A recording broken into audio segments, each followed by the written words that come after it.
At Kansas Insurance, we know one size doesn't fit all. In fact, our whole mindset is based on customized policies for you and your families. We're local, and we do what we do because we care about you. Think of us as brokers for your insurance needs. Working with Kansas Insurance gets you the award-winning service in Kansas. We're here to help you manage and plan for all types of risk. Contact a local agent today. Kansas Insurance. Local, independent, serving you. At Fort Scott Community College, we understand that a scary part of figuring out your future isn't only answering the question, what should I do, but where do I belong? Maybe you belong here, preparing for a career in healthcare as part of Fort Scott Community College's nursing program. Or maybe you belong on stage as part of the Hounds band or theater department. I don't know where you've been or where you're headed, but I know we're saving a spot for you because you belong at Fort Scott Community College. Are you looking for a trusted partner in pet care? Look no further than Eudora Animal Hospital, proudly serving Udora and the surrounding area since 1975. Eudora Animal Hospital offers a wide range of services, including wellness exams, surgeries, routine vaccinations, and emergency care. I just want to thank everybody in the community for trusting us with the care of their animals, and go Dogs! Schedule an appointment by calling 785-542-3265 or visit eudoravet.com.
Charlie was born at LMH. We had a great team of nurses. Not only did they check in on us regularly, they always asked if we had questions, always made sure that we understood what was going on. I cannot say enough wonderful things about the labor and delivery, family birthing, and mother baby care team at LMH Health. We had to put our entire trust into their hands, and just everyone was so friendly and so supportive. For the best care for your pet, choose DeSoto Veterinary Clinic. Dr. Matt Fair and his team are dedicated to providing high-quality medical care with compassion and a personal touch. They treat every pet as their own, ensuring they receive the attention and respect they deserve. For routine checkups, testing, vaccinations, chiropractic and acupuncture care, or surgical services, you can trust Dr. Fair and his team at DeSoto Veterinary Clinic. Call 913-585-1115 to schedule an appointment today or visit DeSotoVetClinic.com. At Fort Scott Community College, we understand that a scary part of figuring out your future isn't only answering the question, what should I do, but where do I belong? Maybe you belong here as part of Fort Scott Community College's John Deere Tech program. Maybe you belong here as part of the perennial playoff-bound Greyhound baseball team. I don't know where you've been or where you're headed, but I know we're saving a spot for you because you belong at Fort Scott Community College. At Kansas Insurance, we know one size doesn't fit all. In fact, our whole mindset is based on customized policies for you and your families. We're local, and we do what we do because we care about you. Think of us as brokers for your insurance needs. Working with Kansas Insurance gets you the award-winning service and attention to detail that only an independent agency can provide. All across Kansas, we're here to help you manage and plan for all types of risk. Contact a local agent today. Kansas Insurance. Local, independent, serving you.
This is your home for the Cardinals. Udora Sports Live.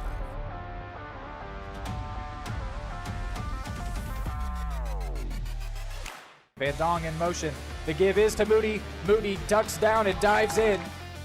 He's standing over the ball. He's going to take it quickly. Looking across the field, and he's got it! It's Jude Whalen. And now Addy Hephill puts it away for the Cards. They'll take a 2-set lead. Hendrickson in motion, give to Duncan. Duncan, and he's trucks the safety. Is he in? It's time for the Cardinals on your home for Eudora High School Athletics. Eudora Sports Live. All right, hello everybody. Welcome in here to the Cyclone Zone. We are in Ottawa, Kansas for this one. It is going to be a doubleheader in hostile territory here in the home of the Cyclones. We are right underway here after that tip-off brought to us by Wolf Diagnostic and Automotive. This is going to be Izzy Brunkow driving. It was a good matchup between these two teams last time. Honestly, the Cyclones are I think the team within the Frontier League is Lewis will shoot this one no good.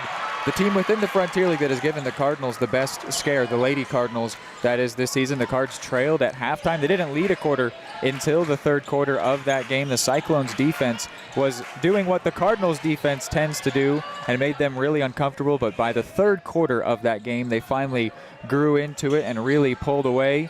We've got more history and more on this season that we can talk about as this game goes on, but things have gotten underway here. It is Hayden Harves alongside me. My name is Reed McAvoy. We will be with you here for both games. They're in the standard order. Last time it was the boys game first because of weather. They were playing games in multiple gyms, and we got to end with a fantastic buzzer beater. Mike Nichols can't get that one to go. And then Coulter's gonna get tripped up, and it's going to be a Eudora ball.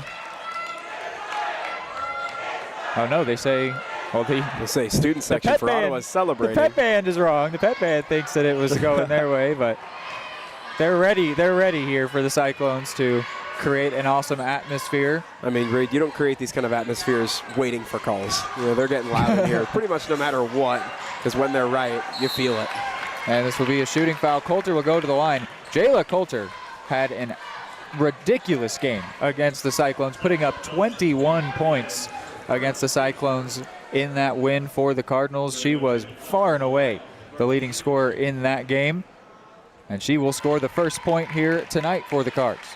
Yeah, and this is one of those matchups where you don't really know if you're going to see a lot of that offensive firepower early or if it's going to be a little bit more defensive. But one thing we know is these two teams will play each other close as Coulter goes 2 for 2 from the line there. Well, due to the Cyclones bringing some great defense to the Cardinals, who already lead with a great defense, it took a while to get scoring going in that game. We thought that it would be interesting if we even saw 50 points get hit, but it did end up being 62-54, the final score there, because they turned it on in the second half, got going differently. Dye couldn't get that one. Coulter rebounds, finds Dieterding, who's under all kinds of pressure, and gets it swiped away from her. Taking it away was Alexa Turner. Yeah, you mentioned defensive aggression, going to be a big point of emphasis today for the Cyclones, and they're doing a good job of it early on here. Such a strong defensive team like the Cards, you're going to have some firepower on both sides of the ball to get a whole lot done against them, which the Cyclones team has been able to do. Dylan Nichols gets hit with the travel call there in the paint. She was one of 3 players named in the All-Burlington team, that tournament that the Lady Cyclones went to. Here's Lewis wanting a 3, draining it.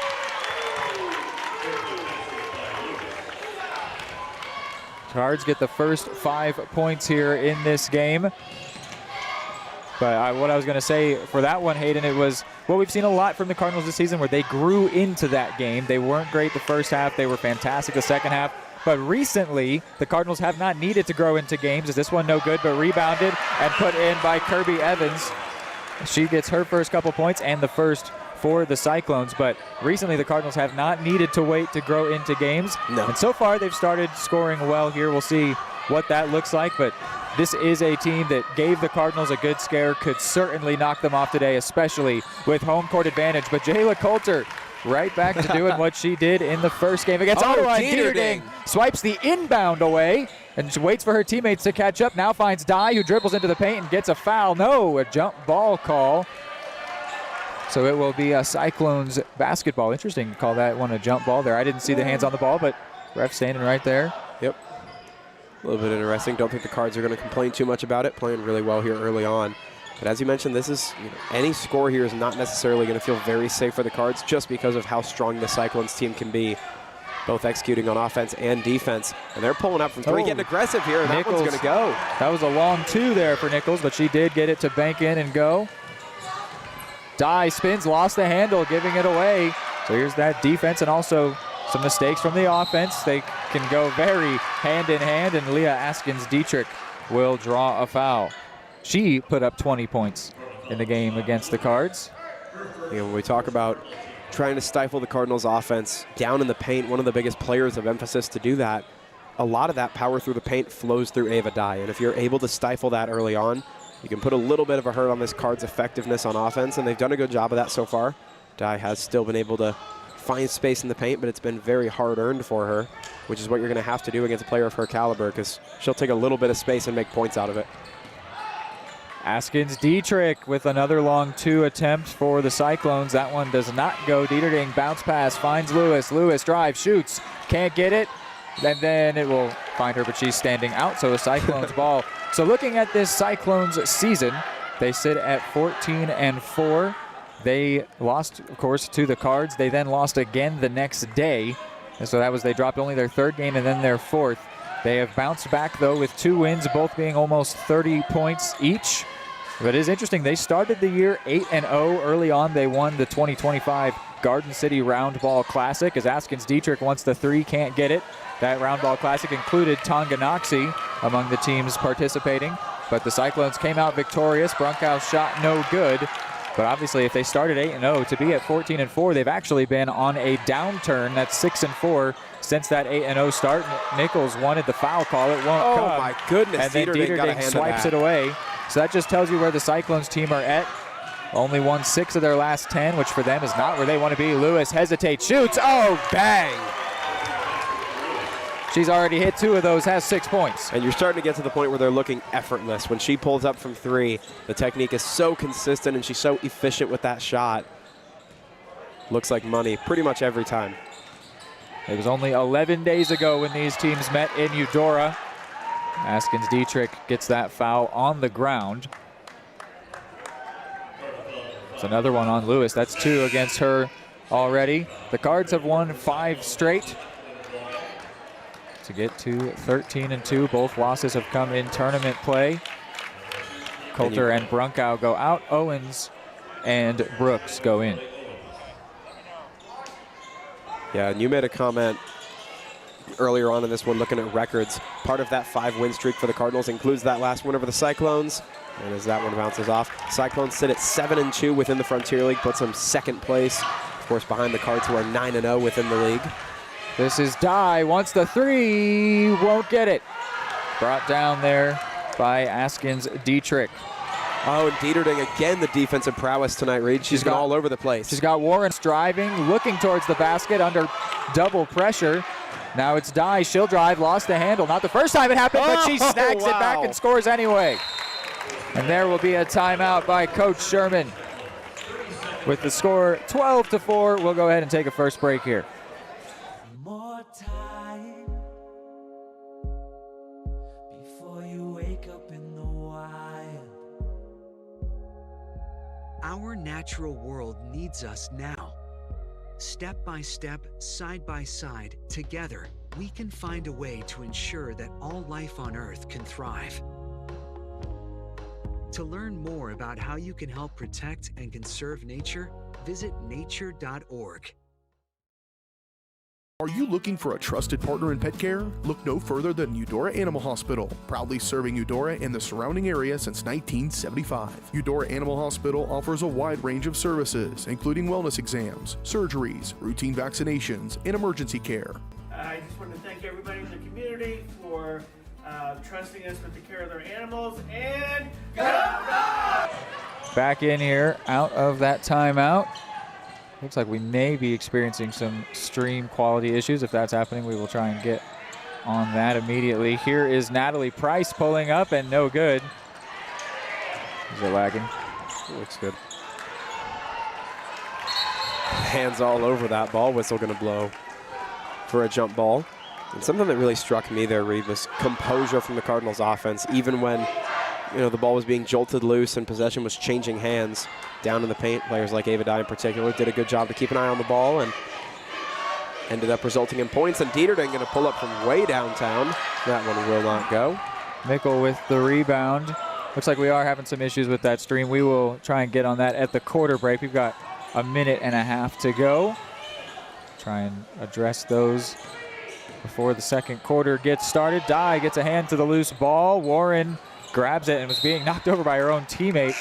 The Cards can't end up capitalizing on that temporarily stolen possession. Coulter and Brunkow will return. Dieterding and Dye will sit for the last 90 seconds.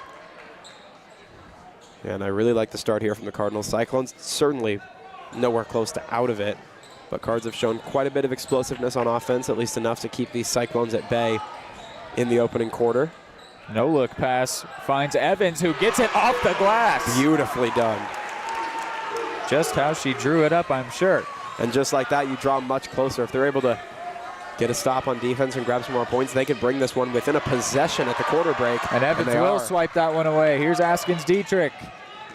Cards defense certainly not going to make this easy, but the Cyclones, a pretty nice opportunity here to end the quarter. Just a moment ago, it was 12-4. Now they could get it back within a shot. Here setting this one up is Turner, and she gets it! Wow! Back-to-back threes for the Cyclones, and this one is close. And they've executed things in such a quick fashion. They've still got 45 seconds to go, which means they will likely get another significant possession even if they don't get a stop. A great find by Warren, but an unfortunate bounce for Owens, and then the Cyclones will come away with it. They have a chance to tie it or more. Here's LAD working against Coulter. She puts on the brakes, but what do we got here? Is there going to be a foul call back there? No. Must have been a travel call there. Yep. Oh, and you're disappointed in that if you're Ottawa, because with that time and the shot clock off, they would have been in position to run that all the way down to the end of the quarter and try to take the last shot if they wanted it. The Cards shift Dieterding back out there. Owens comes out.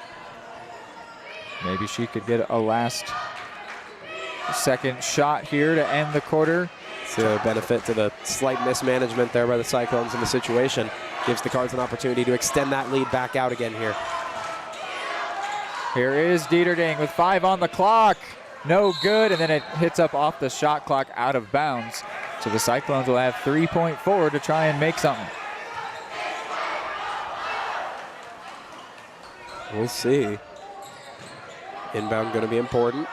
Great one to find Natalie Price. She gets the shot off on the run, and that one is no good. So it's a 2-point lead for the Cards here in hostile territory. For the best care for your pet, choose DeSoto Veterinary Clinic. Dr. Matt Fair and his team are dedicated to providing high-quality medical care with compassion and a personal touch. They treat every pet as their own, ensuring they receive the attention and respect they deserve. For routine checkups, testing, vaccinations, chiropractic and acupuncture care, or surgical services, you can trust Dr. Fair and his team at DeSoto Veterinary Clinic. Call 913-585-1115 to schedule an appointment today or visit DeSotoVetClinic.com.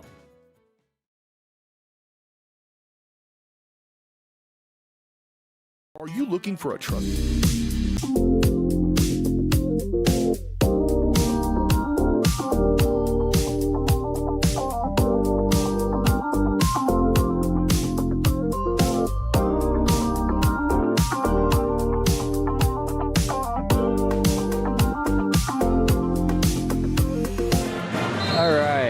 Back in here for the second quarter. Let's see. Hopefully that stream is running better. We'll keep an eye on that for you guys. But it is 12-10 here, our score in Ottawa. Dieterding gets pulled away there from Natalie Price. She was one of the other players that made all Burlington.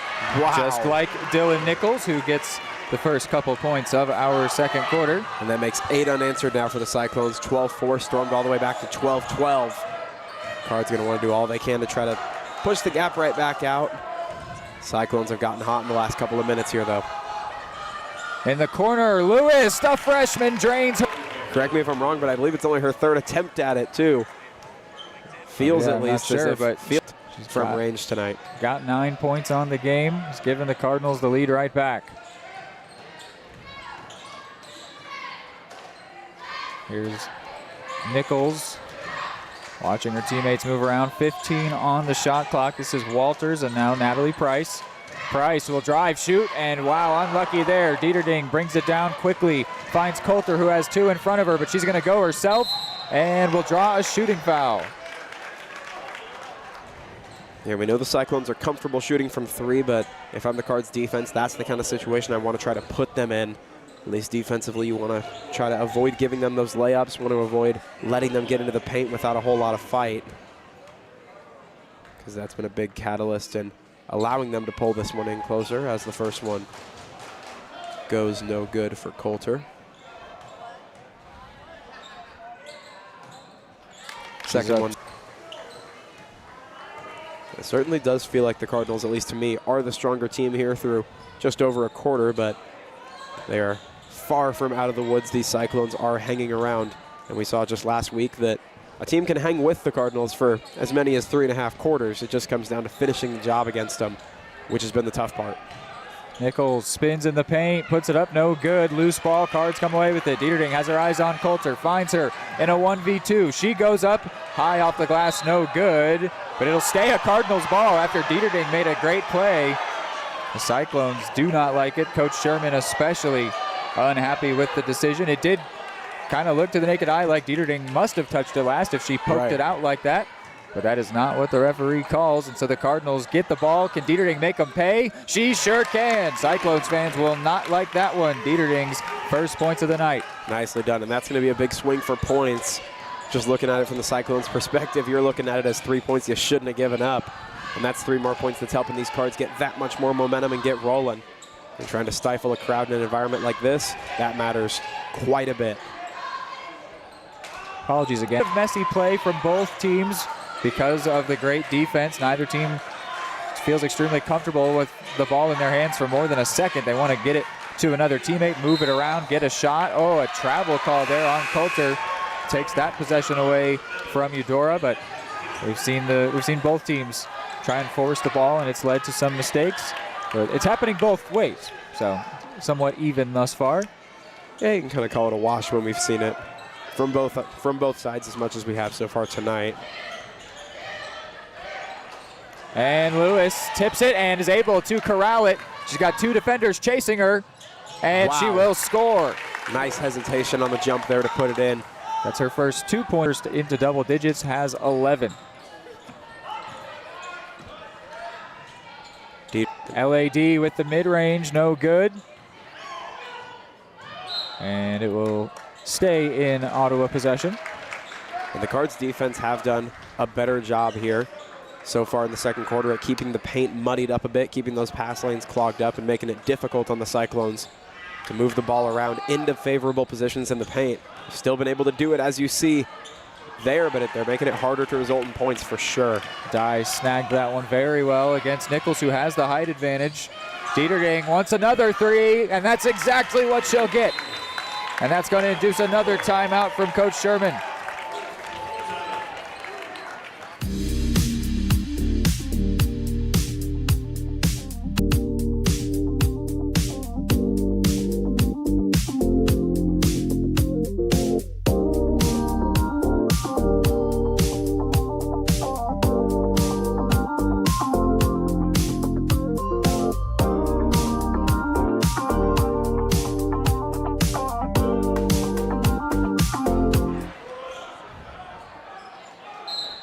Back here out of the Ottawa timeout. It is a 10-point lead for the Cards here, with 4:30 to go before halftime. The Cyclones led at halftime in Udora. That will be a foul against Evans. She'll go to the line. For some reason, these things tend to happen where teams in a close game at the away side, whenever it goes back the other way, sometimes it's not as close. It's a weird trend that I've noticed. I wouldn't have expected it to happen to Ottawa, just considering their amazing home court advantage. But there's plenty of time for the Cyclones to turn this into a better performance for them. And it will only be helped by one free throw there from Evans. And I wouldn't call this dangerous position for the Cyclones yet, but it is a position where you need to be pretty sharp because we've seen teams all year long against the Cardinals. As soon as you get put in a 8 to 12 point deficit range, that's when the Cards are really able to get comfortable, get a couple of aggressive defensive possessions, and start to control the flow of the game. Oh yeah, gonna get hit with a, really it should be a carry there or whatever on Dieterding. She lost the handle on it.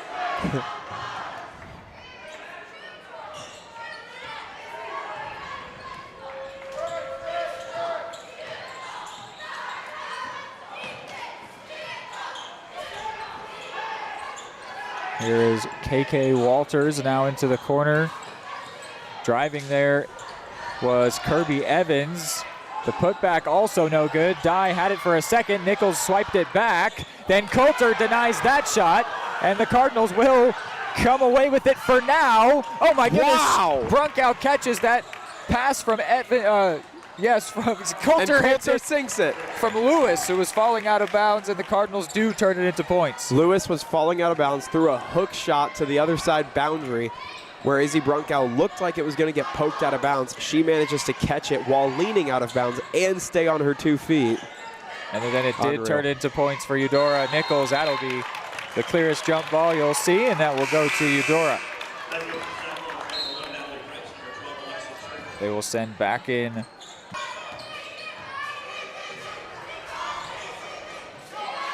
Dye. Found herself wide open there for a second, but the pressure closed in on her. Nichols gave that one away to Coulter, who scores again. That was actually largely on Ava Dye. As she was going down, she was able to get a hand of the ball. Looked like that disturbed it just enough that Coulter was able to come up with it. Really, really savvy play from the vet there. Pulling away with this one to some extent. Yeah, we mentioned as the gap just stretches out more and more, it gets that much more tense for the Cyclones because you know that with every point the Cardinals stretch, if you go into the halftime break down by double digits, this is one of those teams that you're going to have to really, really disturb their game flow in a big way to crawl out of that hole. So the Cyclones really need to get within, let's say, 6 to 8 points before this half comes to a close to feel good about it. There will be a foul call here. Something else that having a lead like this does is it neutralizes the crowd here. They won't feel as excited at all. And of course, the Cyclone zone will be more full for the boys game, but it's got some decent attendance here. And at the start of this game, you heard the Cyclones fans were very eager to cheer their team on. But when you look up at the scoreboard and you're down by more than double digits, you find it a little bit harder to raise your voice for your team. Here is Leah Askins-Dietrich with the mid-range. That one no good. And Dieterding gets it, quickly moves to find Owens, who has Warren with her. She was looking for her, will find her eventually, set up Coulter, and she's got double digits. Really nicely set up by Warren to catch that one. She was able to adjust to the ball mid-air off kind of an awkward pass to get to it. This Cardinals team is just so in sync tonight, Reed. Every little thing they look to be on the same page really well about, and it's paid off. Nichols rolls away from her to Price, and she bangs it. That was the most intentional, accidental-looking roll. It paid off really well for the Cyclones in a time where they pretty desperately needed the points. And now that crowd's starting to come to life in here again, Reed, starting to stir a little bit. And as we talk about on the same page, ball. Yep, talk about being on the same page, and there was a brief moment where the Cards weren't so. 100 seconds about before halftime.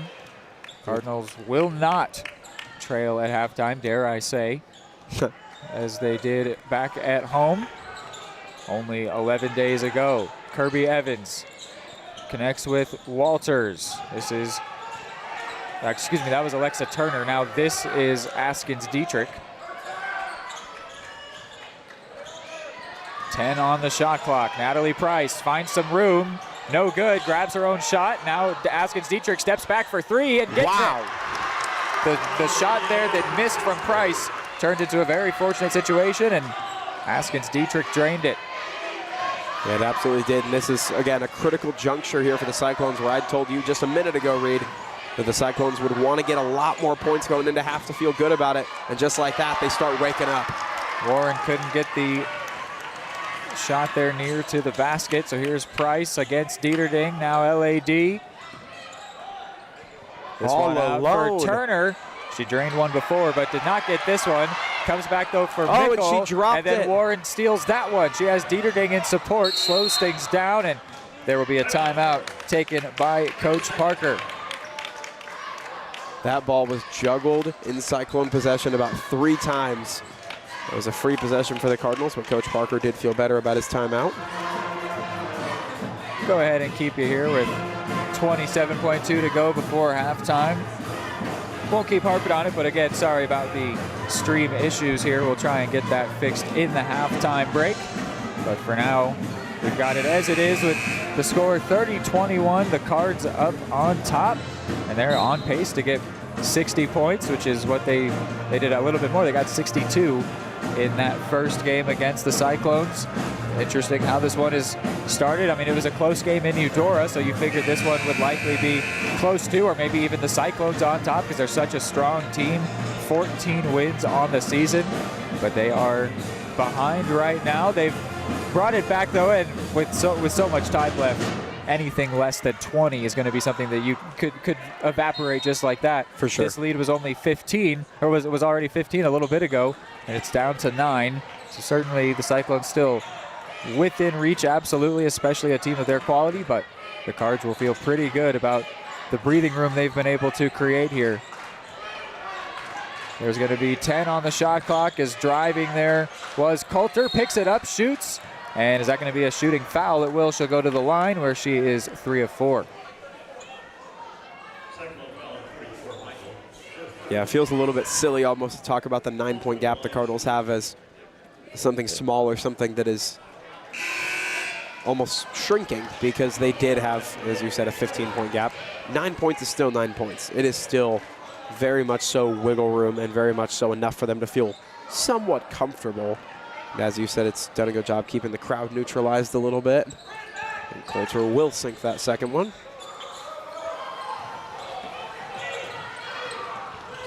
Here is the Cyclones' next possession, and it's going to be given away, and then time will expire with the Cardinals up 10. So that is our halftime score, 21-31.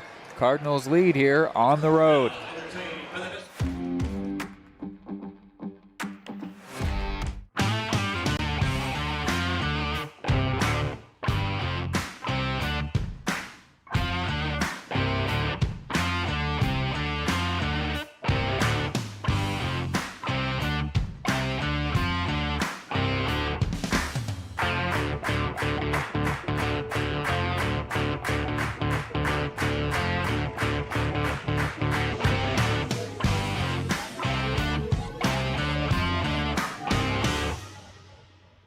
Are you looking for a trusted partner in pet care? Look no further than Udora Animal Hospital, proudly serving Eudora and the surrounding area since 1975. Eudora Animal Hospital offers a wide range of services, including wellness exams, surgeries, routine vaccinations, and emergency care.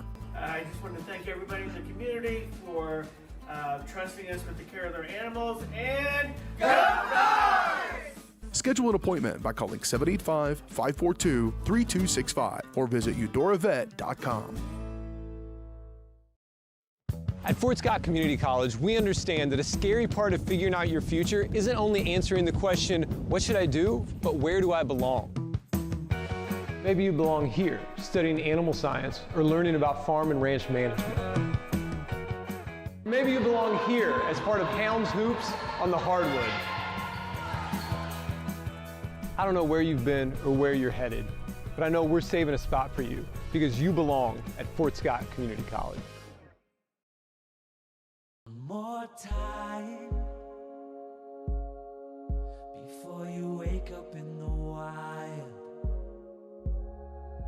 Our natural world needs us now. Step by step, side by side, together, we can find a way to ensure that all life on Earth can thrive. To learn more about how you can help protect and conserve nature, visit nature.org. Your home for live local sports. Varsity Sports Live delivers professional level coverage with high quality video and broadcasters that know your schools and community. Touchdown, Tonganashi! About you, think of us as brokers for your insurance needs. Working with Kansas Insurance gets you the award-winning service and attention to detail that only an independent agency can provide. All across plan for all types of risk. Contact a local agent today. Kansas. Everybody can make something, because I think everyone has a spark of acupuncture care or surgical services. You can trust Dr. Fair and his team at DeSoto Veterinary Clinic. Call 913-585-1115 to schedule an appointment today or visit DeSotoVetClinic.com. Are you looking for a trusted partner in pet care? Look no further than Udora Animal Hospital, proudly serving Eudora and the surrounding area since 1975. Udora Animal Hospital offers a wide range of services, including wellness exams, surgeries, routine vaccinations, and emergency care. I just want to thank everybody in the community for trusting us with the care of their animals, and go Dogs! Schedule an appointment by calling 785-542-3265 or visit.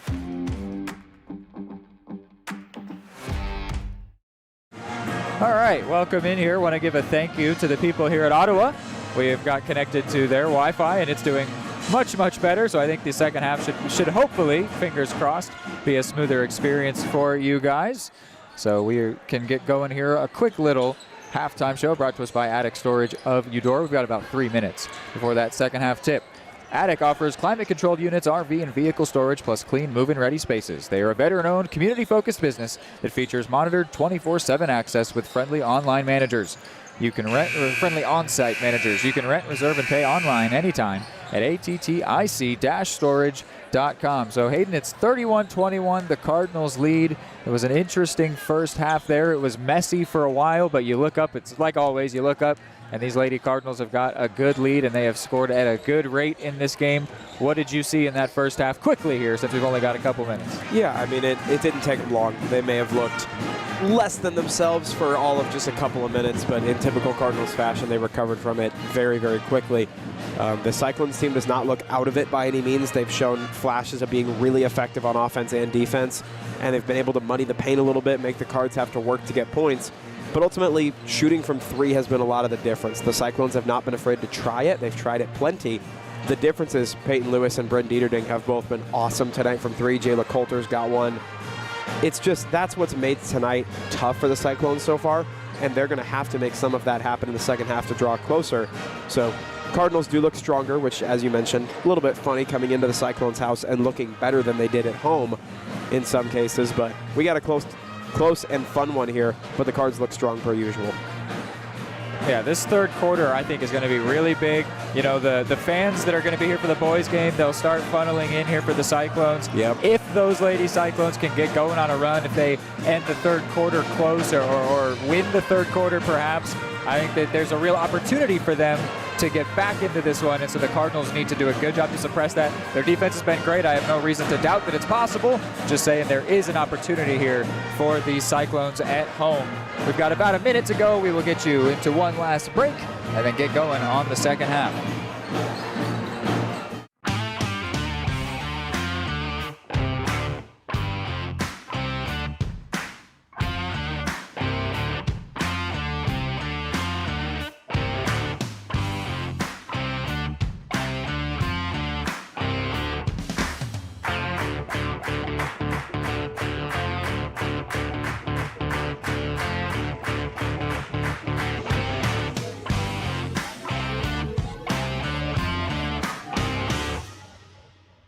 Are you looking for a trusted partner in pet care? Look no further than Udora Animal Hospital, proudly serving Udora and the surrounding area since 1975. Udora Animal Hospital offers a wide range of services, including wellness exams, surgeries, routine vaccinations, and emergency care. I just want to thank everybody in the community for trusting us with the care of their animals, and go Dogs! Schedule an appointment by calling 785-542-3265 or visit UdoraVet.com.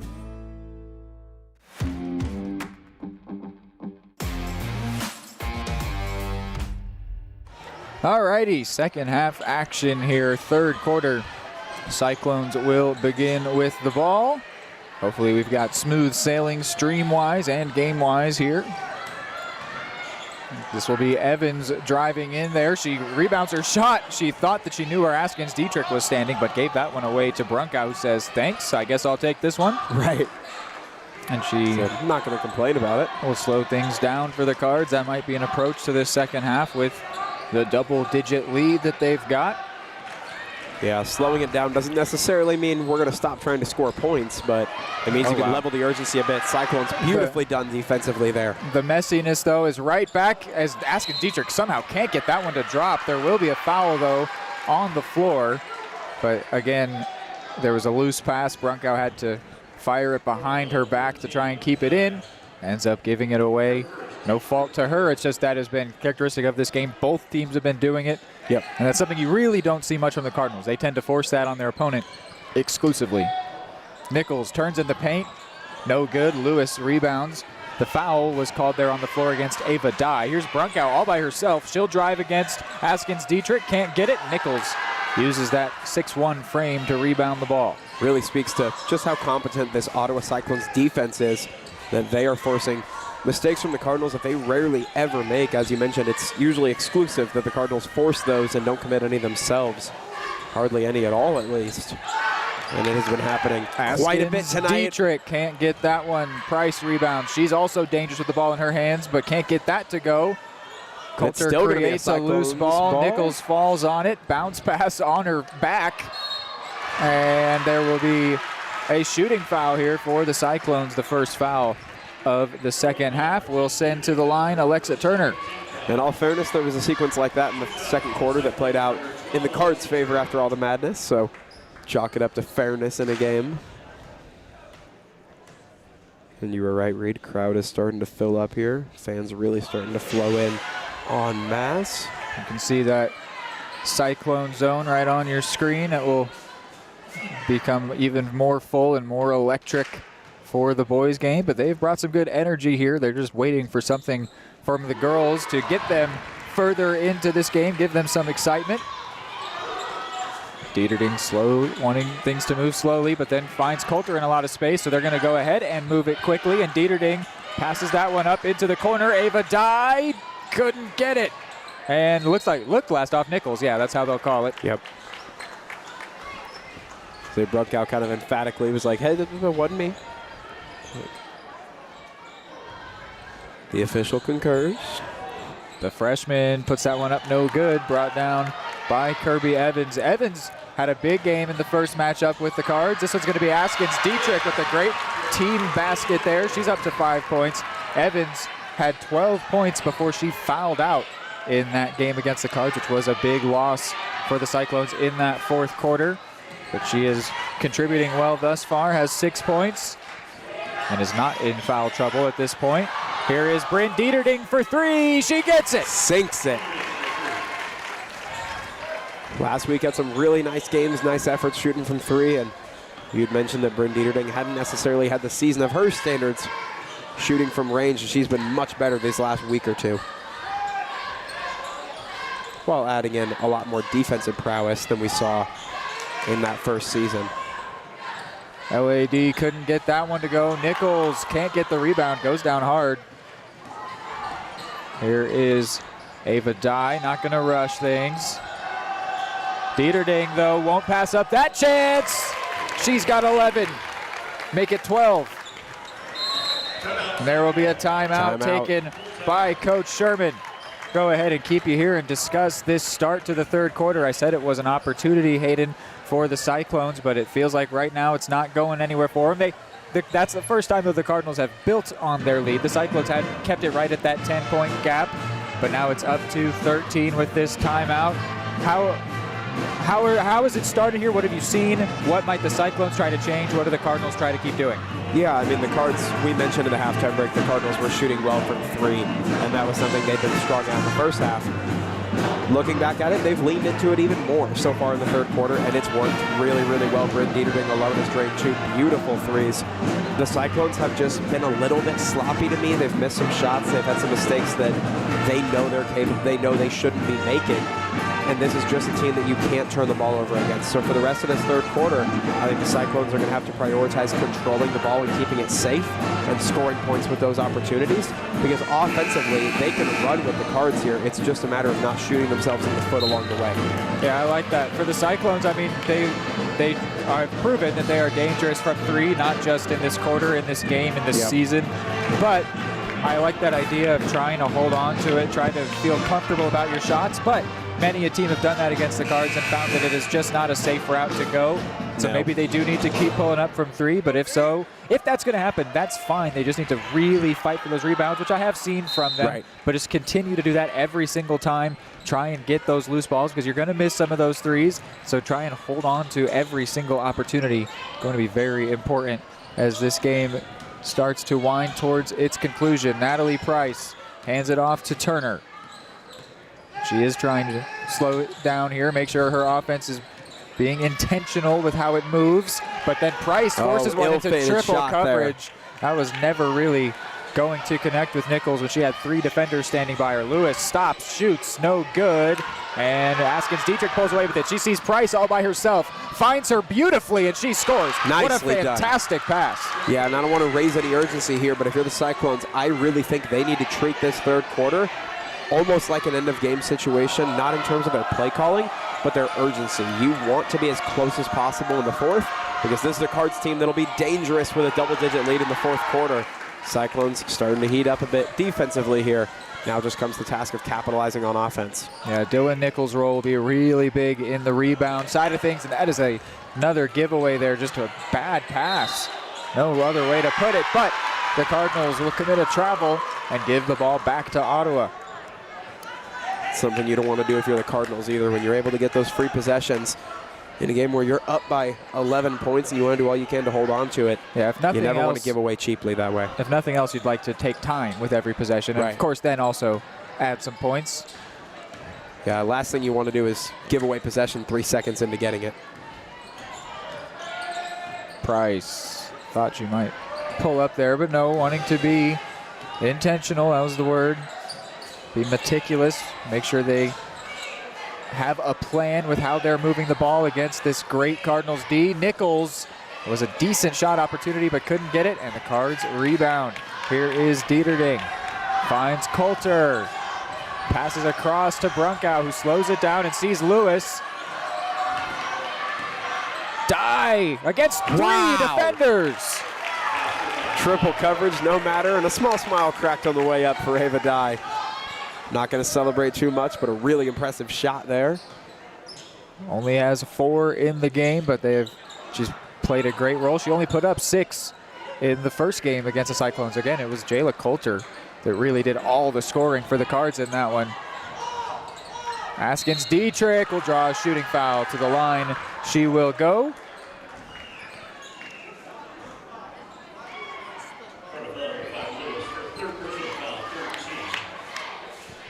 A third foul against Peyton Lewis and a third foul against the Cards in the quarter. They've got 3 players waiting to check in and a couple more for the Cyclones. Warren, Owens, and Brooks go in along with Mikkel and KK Walters for the Cyclones. Yeah, looking at the clock read with just under 3 minutes to go here in the third quarter. We'll see how this shot from LAD goes, but that one does go. So that brings it within 11. Cyclones, I think, are still in territory where you really want to get maybe a 3 or at minimum some points before you head into the fourth quarter. Yeah, they certainly can't let the Cards win the quarter, as uncharacteristic short shot there from Avery Warren. Right now the Cards have grown their lead just a little bit. Yeah, definitely they need to win the quarter for sure. Yeah, that's a good point. The absolute last thing you can afford to do is not only not draw much closer, but actually let the Cards extend it. Especially a team like this that just gets ice cold in the fourth. Can't allow it. Wow, Mikkel through some tough contact there.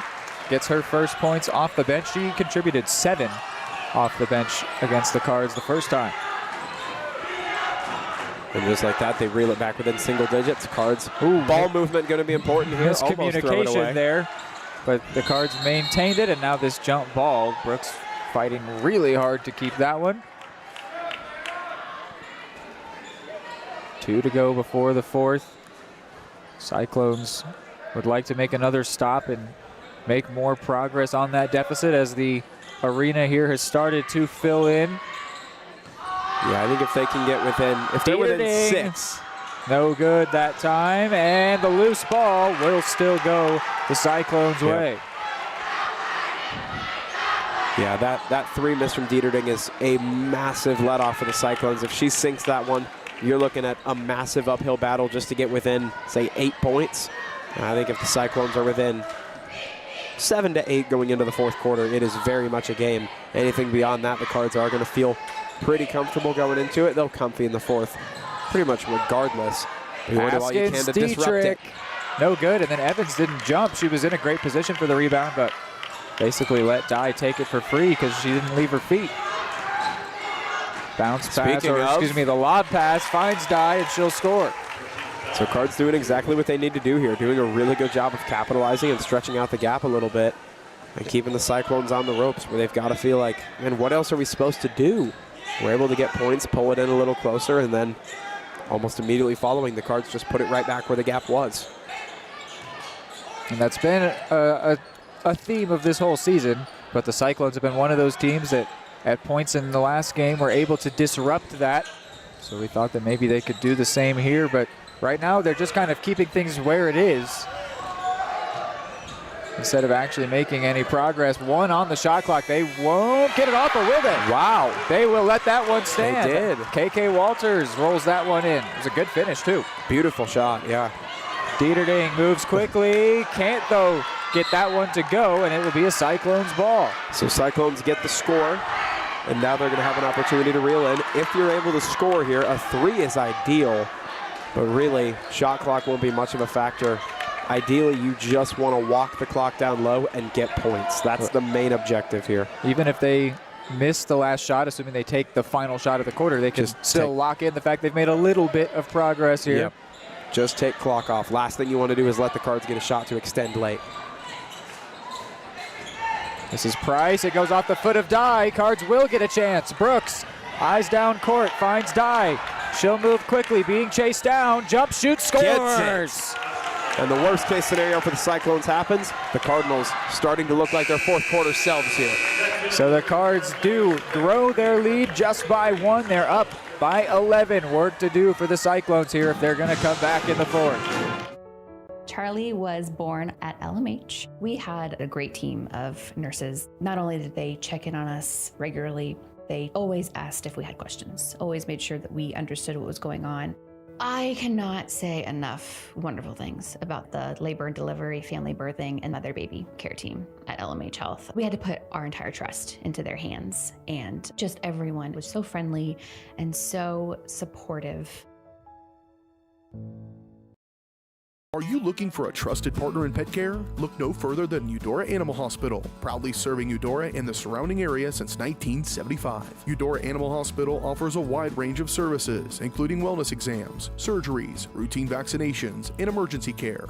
I just want to thank everybody in the community for trusting us with the care of their animals, and go Cards! Schedule an appointment by calling 785-542-3265 or visit UdoraVet.com.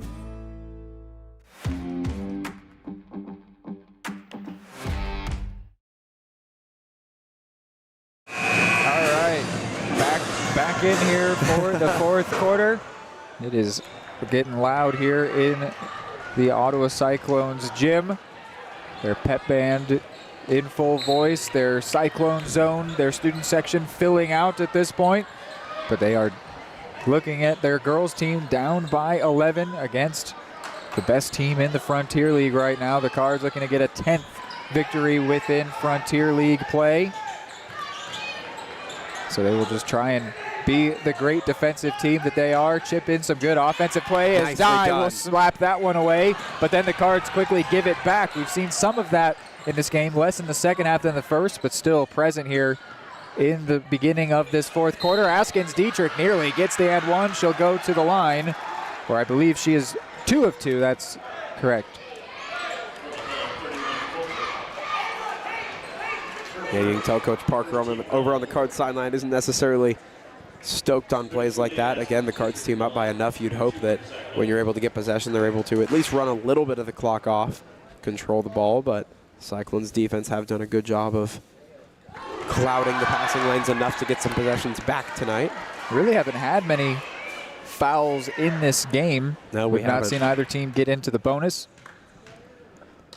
It's only the first against Coulter that allowed this opportunity to Askins Dietrich, who remains 100% at the line, has 9 points contributed to her team's efforts. Here's Coulter, and that one, what do we got here? It's going to go the Cyclones' way.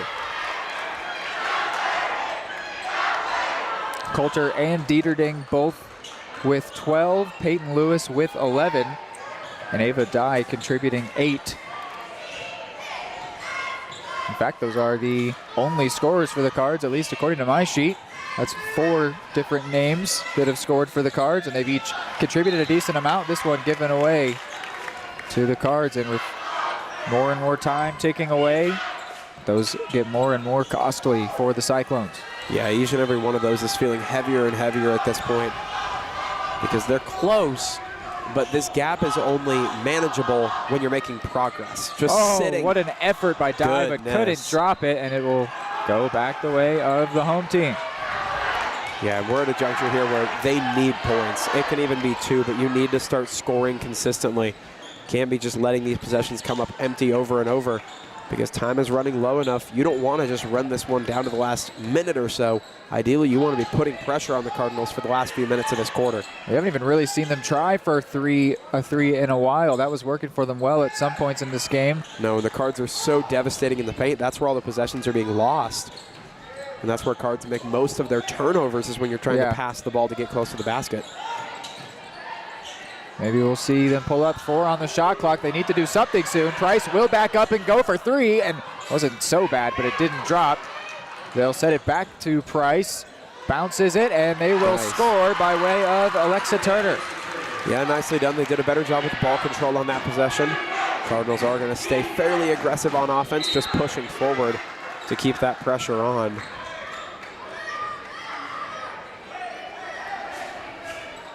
Exactly 6 to go, so we're 2 minutes in here. And the only points so far have come for Ottawa. They've put up 4. I think if they get Dye, great spin, and is that going to be a shooting foul? She will go to the line. First time that anybody not named Jayla Coulter has gone to the line for Eudora.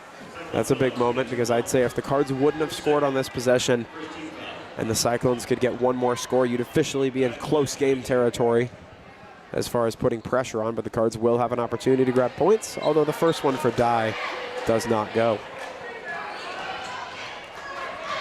That now puts a little bit of weight on this shot for Dye. If she's able to make it, puts her team in a fairly comfy spot, and it will not go. 0 for 2 from the line goes Ava Dye. So the Cyclones get away with the shooting foul. Askins Dietrich, though, can't get that one, which would have allowed them to make some progress. Did Dieterding step out? No, it will be out on the Cyclones, they'll say. No, yes, it was, out on the Cyclones. Yep.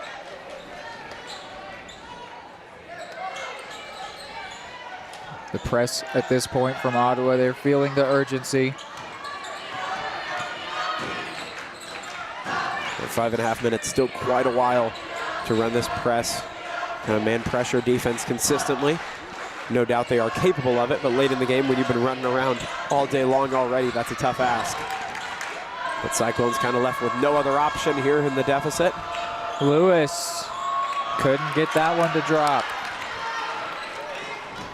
Cyclones have opportunities here, no doubt about it. Just comes down to capitalizing on them.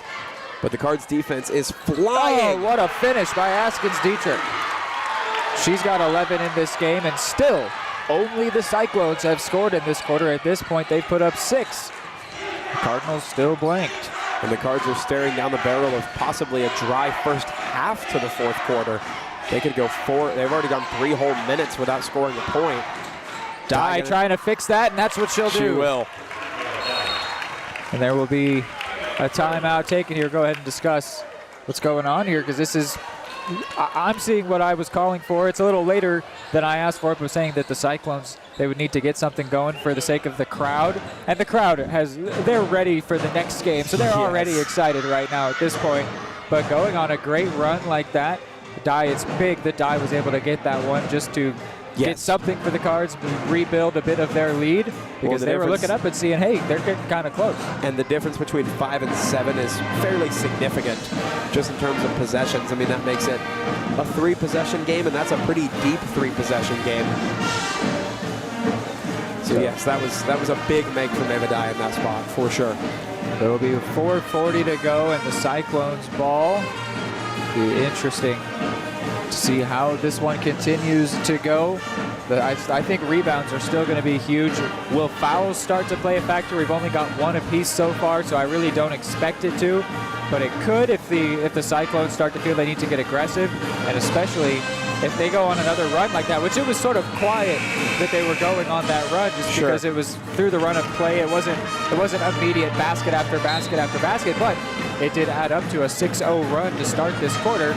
If they could do that again and find themselves looking up, being within that would put them within 1. If they did another run like that, could be a chance for the Cyclones here right at the end, especially if they could mix a 3-ball in there or 2. But then you say the same for the Cards. If they could get a 3-ball, that would feel like maybe a dagger, especially depending how late on it is and what the size of the deficit is. Yeah, absolutely. If there's anything the Cards could do in the next minute or 2 that would feel heavy enough to be a dagger, it'd be a 3. Too bad from Askins Dietrich. It was a great drive. Couldn't get it in off the glass. Dye will not rush things. This has been the Cardinals' strategy this whole quarter, eating a lot of time and really prioritizing that over creating shots. Oh, and that one, it was given away for a second, but Coulter grabbed it right back, and Dye will score again. Oh, at this point, scoreboard is incorrect, so they tack 2 on for the Cyclones. At this point, Dye is one of 3 Cardinals players with 12 points in the game. So you're saying it's 47-38 right now? It is 47-38, yep.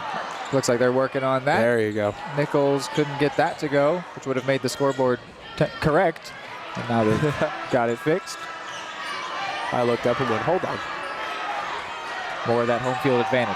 Oh, yeah. Dietrich again signaling the team to slow down a little bit, settle things in.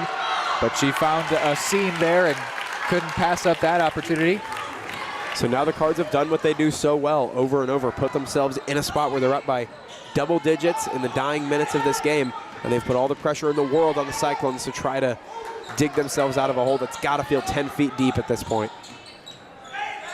Nichols pulls up from 3, won't get it. And then because she's out of the perimeter, she's not there to get that rebound.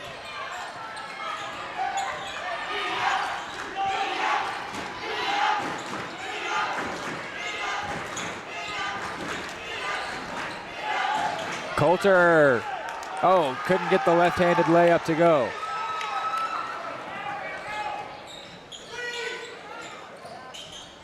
Nichols this time in the paint, more where she wants to shoot from, but couldn't get that one off the glass.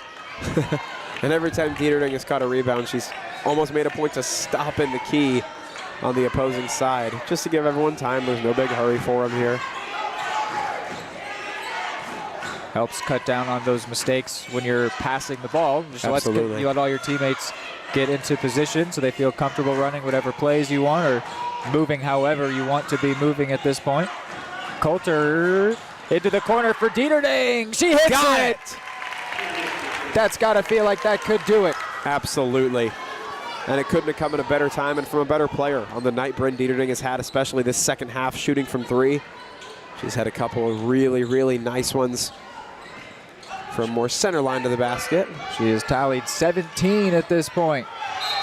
Pass across the baseline, tipped out by Brunkow. Still a Cyclones ball. They will send back in Kirby Evans for Nichols. Yeah, at this point, even if they're not getting possession back, though, things like that are going to feel beneficial for the Cards. Every time you're able to disrupt the Cyclones' flow on offense is going to feel like a win. Oh, and the inbound is given to the Cards. That's how good their defense has been. That's the second time they've swiped an inbound in the game. Man, how good is this Cardinals team in the fourth quarter, Reed? I mean, they are so comfortable and so efficient every single time. The defense is just so good. And the offense seemingly starts to play better in phase in the fourth, too. The mistakes just tend to go away. They minimize all the errors. Coulter gets behind the defense. She'll score again. And that drives the gap up to 16 points. Which would actually make that the biggest lead of the day for the Cards. Which has got to feel just unreal if you're on the Cyclone side, because it was a close game all day long. It was close enough at least, but yeah, Cardinals creating some separation here with 1:09 to go. We'll take one last break in this game. Are you looking for a trusted partner in pet care? Look no further than Eudora Animal Hospital, proudly serving Eudora and the surrounding area since 1975. Eudora Animal Hospital offers a wide range of services, including wellness exams, surgeries, routine vaccinations, and emergency care. I just want to thank everybody in the community for trusting us with the care of their animals, and go Cards! Schedule an appointment by calling 785-542-3265 or visit UdoraVet.com.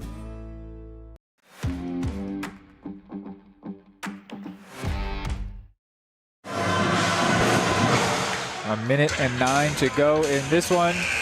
When it's done, we will have the post-game show and then transition into pre-game show. The same matchup, same scenario here in the Cyclones gym. Their student section has continued to fill out throughout this game. The Cyclones, we revere them for their atmosphere. Excited to see what that will be like. It was a phenomenal close game for the boys. We can talk about that one more later. We've got a minute to go in this one, and the Lady Cards have it all but wrapped up at this point.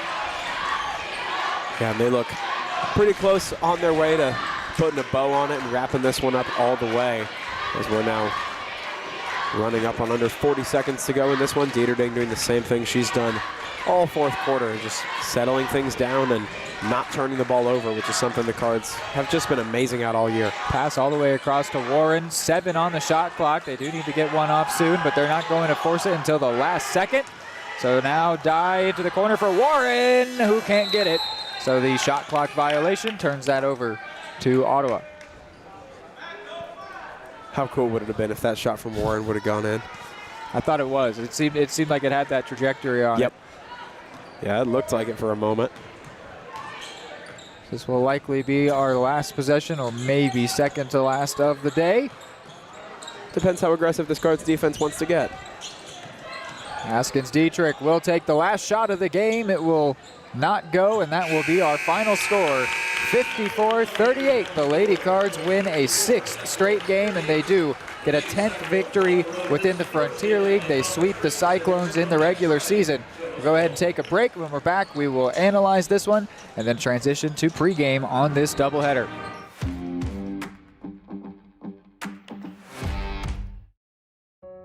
Charlie was born at LMH. We had a great team of nurses. Not only did they check in on us regularly, they always asked if we had questions, always made sure that we understood what was going on. I cannot say enough wonderful things about the labor and delivery, family birthing, and mother baby care team at LMH Health. We had to put our entire trust into their hands, and just everyone was so friendly and so supportive. Everybody can make something, because I think everyone has a spark of creativity, and the reason that I have to keep making is because I don't think my life would be as fulfilling without it. If you make things yourself, that means you're not cowering in fear. You're out there taking chances. That, I think, is my way of saying I love you to the world. All right, now I want to hear why you make. Share your own Why I Make story today. Visit whyimake.org.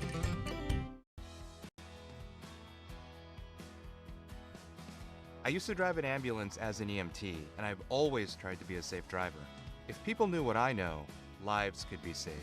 In my car, if I see a truck or bus taking a turn, I know to take my time.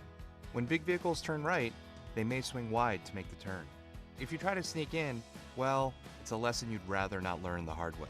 When trucks and buses turn, let's you and I wait. It's our roads, it's our safety. At Kansas and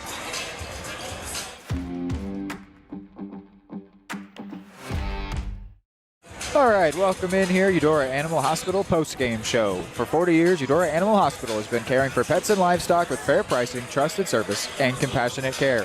Pet owners from across the region trust their four-legged friends to Eudora Animal Hospital. To learn more, visit Udoravet.com. So Hayden, the Cards get the win here on the road. As I mentioned this a little bit in the game, I feel like it's funny. I think a lot of times we see close games on one team's home court, and then on the road it ends up being not close at all, despite the team supposedly thinking they would have home field advantage. I'm not sure what that phenomenon is, but it feels like it happens a lot. It happened here again for the Lady Cards getting the win here on the road, but no real surprise except for, I'd say, the size of the deficit for this Lady Cards team. They get a second win over Ottawa. They've now lost 5 games on the year. They've lost 3 of their last 5. It's been a tough skid for the Lady Cyclones, but what do you make of that game? Yeah, I mean, it's going to be tough to stop a skid when you've got to go play this Lady Cardinals team, because they're not necessarily one that you're going to get an easy get-right win against. But as you said, no huge surprise here. This is one of those games that you look at on paper that ends up being like all the others all year long, where the Cards just keep adding onto that gauntlet of good teams that they just control. And as you mentioned, the last time they played, the Cyclones had them played well. Cardinals didn't lead until the second half of that game, and they had them, you could argue, on the ropes in the first half. That was not the case here. The Lady Cards just came out and were strong on offense from the get-go, and as the game went on, the offense stayed strong, but the real star of the show was the defense. They just got better and better and better as the day went on. And this Cards team has a knack this season of being really great, in particular against winning Frontier League teams. Every time they've come up against a Frontier team this year with a winning record that looks really strong on paper, they've just handled them, and handled them beautifully. For that matter, this now makes 10-0 in the Frontier League for the Cards, pushes them out to 14-2 on the season, as you mentioned. Yeah, just really, really impressive, per usual, what we've come to expect. How about this? Inside that fourth quarter, we had mentioned that the Cyclones went on a 6-0 run, which they did. The quarter ended 11-6 Eudora. Oh, my goodness. So they went on an 11-0 run to close out the game. That's incredible. They won every single quarter. That's contributing to them building up that big margin, winning 54-38. Looking at the scorers for the Cards, Peyton Lewis with 11, Bryn Dieterding led with 17, Ava Dye with 12, and Jayla Coulter with 14. So that's it, 4 unique scorers for the Lady Cards, but that was all that they needed to get the win in this one. On the side of things for the Cyclones, Natalie Price with 5, Alexa Turner with 6, Kirby Evans with 6, KK Walters with 2, Leah Askins-Dietrich with the team leading 11, Ainsley McKell with 2, and Dylan Nichols with 6. So the Cardinals get the win here. They remain undefeated inside the Frontier League. We'll go ahead and take a break. When we're back, it is a pregame show, same matchup, but the boys.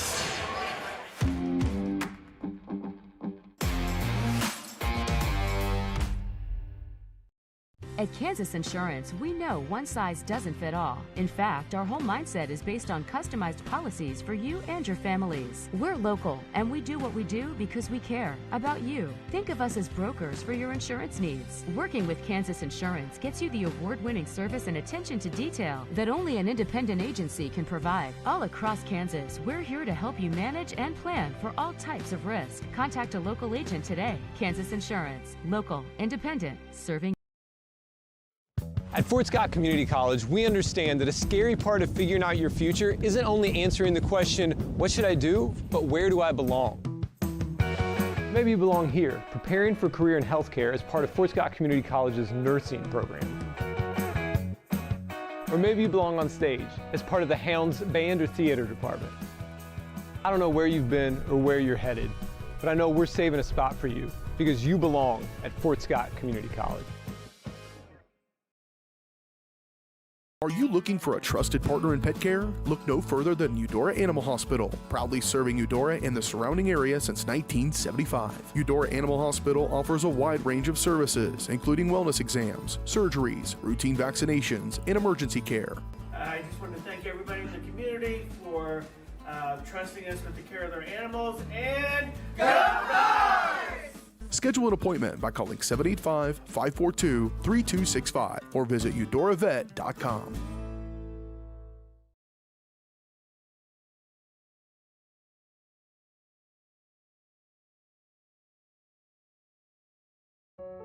Charlie was born at LMH. We had a great team of nurses. Not only did they check in on us regularly, they always asked if we had questions, always made sure that we understood what was going on.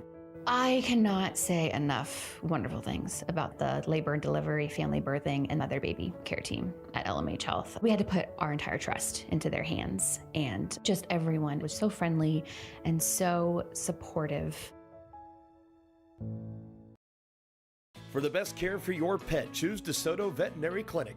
Dr. Matt Fair and his team are dedicated to providing high-quality medical care with compassion and a personal touch. They treat every pet as their own, ensuring they receive the attention and respect they deserve. For routine checkups, testing, vaccinations, chiropractic and acupuncture care, or surgical services, you can trust Dr. Fair and his team at DeSoto Veterinary Clinic. Call 913-585-1115 to schedule an appointment today or visit DeSotoVetClinic.com.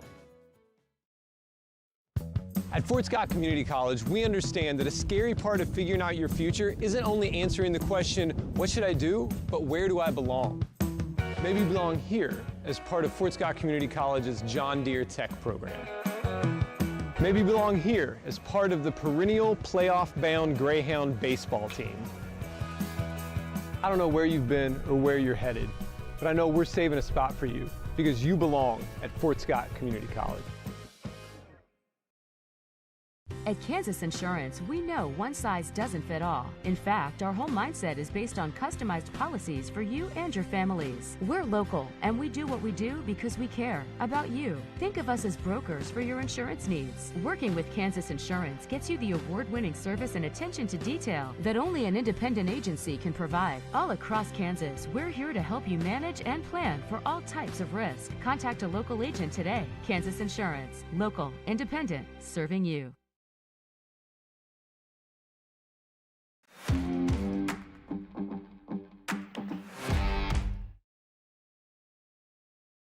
All right, hello, welcome in Fort Scott Community College pre-game show. You belong at Fort Scott Community College. From nursing to farm and ranch management, John Deere Tech to theater, and so much more, as well as championship caliber athletic programs. Go learn more at fortscott.edu. So, it is the boys' game here. The Cards come in at 500. They are 8-8. They've won 5 of their last 7 to get to that point. The Ottawa boys are 11-7. They've won 3 straight. You want to find their last loss.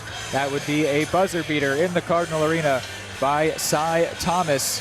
They've won 7 of their last 8, so their only loss in the last 8 games was that buzzer beater. But what's unique to think about, so, okay, they sit at 11-7. They started this year 4-6, so they have gone on a phenomenal run with the only non-win in that run of that 7 of 8 being that loss to Cy Thomas, or the loss to the Cardinals, the buzzer beater by Cy Thomas. It probably feels like a loss to Cy Thomas. Yeah, they are also within this season, worth mentioning, they won the Burlington Invitational Tournament with a win over Sabitha in the final. They finished 4th in the Garden City play-around tournament. But yeah, it was a phenomenal one, and in fact, I figured it was worth taking a look back at how that first game ended. So here is a look back at that buzzer beater. Thomas, too, hit a game-winning 3, an unbelievable game-winning 3 over Paola earlier this season. He is out there. Now the shooter has to make sure he hits the rim. Even if he's aiming for the miss, he must hit the rim. And he goes ahead and converts it. So here we go. There's the shot. Thomas shoots. It's He's done it again! Cy Thomas again! That's twice! That is twice incredible! Unbelievable! The Cardinals win the game! Unfortunately, the stream did, of course, happen to lag right at that crucial moment of that shot, but it was a phenomenal moment. I got to call that one with my dad, Kevin McAvoy, at that one. He'll be with me again on Friday for the Paola game, but I'm here with you, Hayden, and that was a phenomenal one. We got to call a buzzer beater against Paola as well. Yep. It has been, and that was by Cy Thomas. I was mentioning it there when I was screaming at the top of my lungs that Cy Thomas did it again. It's the second time that he did that this year. It's just ridiculous, and something that we talked about a lot on that in that post-game show, and the conclusion of that was just how weird it was at the free throw line. Maybe if they missed that shot, it was Jace Morning, maybe if they missed that second one and just hold that 1-point lead, the 2 seconds would run off very differently without the inbound. But what we really mentioned during the game and also in the post-game show is how much the Cyclones ended up letting themselves down, because both teams really struggled for the first 3 quarters. That fourth quarter made it look like it was a typical scoring game, but the fourth quarter was abnormally high after 3 quarters of really bad offensive play mixed in with 2 good defenses, or creating chance after chance after chance. Both teams, though, were missing over and over. There was a point in the game where I realized that Kevin and I, we were specifically dogging on the Cardinals, and I was like, you know, we're saying we're saying they should be doing better. The Cyclones should be winning this game by 20 or 30, and they're instead only up by, it was like 6 at the time when I was saying that. And I said, if they win or if they lose, they really let themselves down. And Kevin said, whoever loses really let themselves down, and that was true. But they did end up losing that one, and I mean, heartbreaker, unbelievable. They had let so many things go by, but they thought they had it done even with 2.2 seconds left. They thought they had it done, but Cy Thomas was able to put up the half-court shot. Hopefully, I don't know, actually, I was going to say hopefully we don't need something like that again. I love something like that again. That'd be great. But, you know, it was when you're putting everything down on the line for one shot, that's a little bit of a dangerous situation, but it has worked for the Cardinals twice this year, so it will be a very, very interesting one. We look at last year, the Cards lost to Ottawa all 3 times. It was the closest one, oddly enough, was the one in Eudora, 65-56, so that one makes sense. In Eudora was the closest, but 60-43 and 51-42, they also lost to Ottawa in the playoffs. So they were defeated by them 3 times last year, but they were able to get the win here. And they've won 5 of their last 7 to climb to 8-8.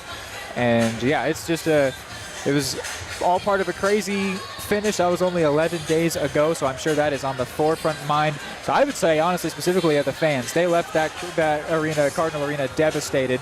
But the players, I'm sure, as well, just thinking about how many shots they could have made, how it all played out, how they could have managed the very end of the game slightly differently. And yeah, just the fact that right at the death, the Cardinals are able to get the win. So hopefully it is another fun one here. Got about a minute and a half before our opening tip, which will be brought to us by Wolf Diagnostic and Automotive. Since 2005, Wolf Diagnostic and Automotive has been keeping Eudora moving. Find them at 208 East Street. From tune-ups to major repairs, they service all makes and models with honesty and care. Call 785-542-5152 today, and Wolf Diagnostic will get you back on the road quickly. We'll go ahead and keep you here in the Cyclone Zone to listen to our starting lineups in just a moment.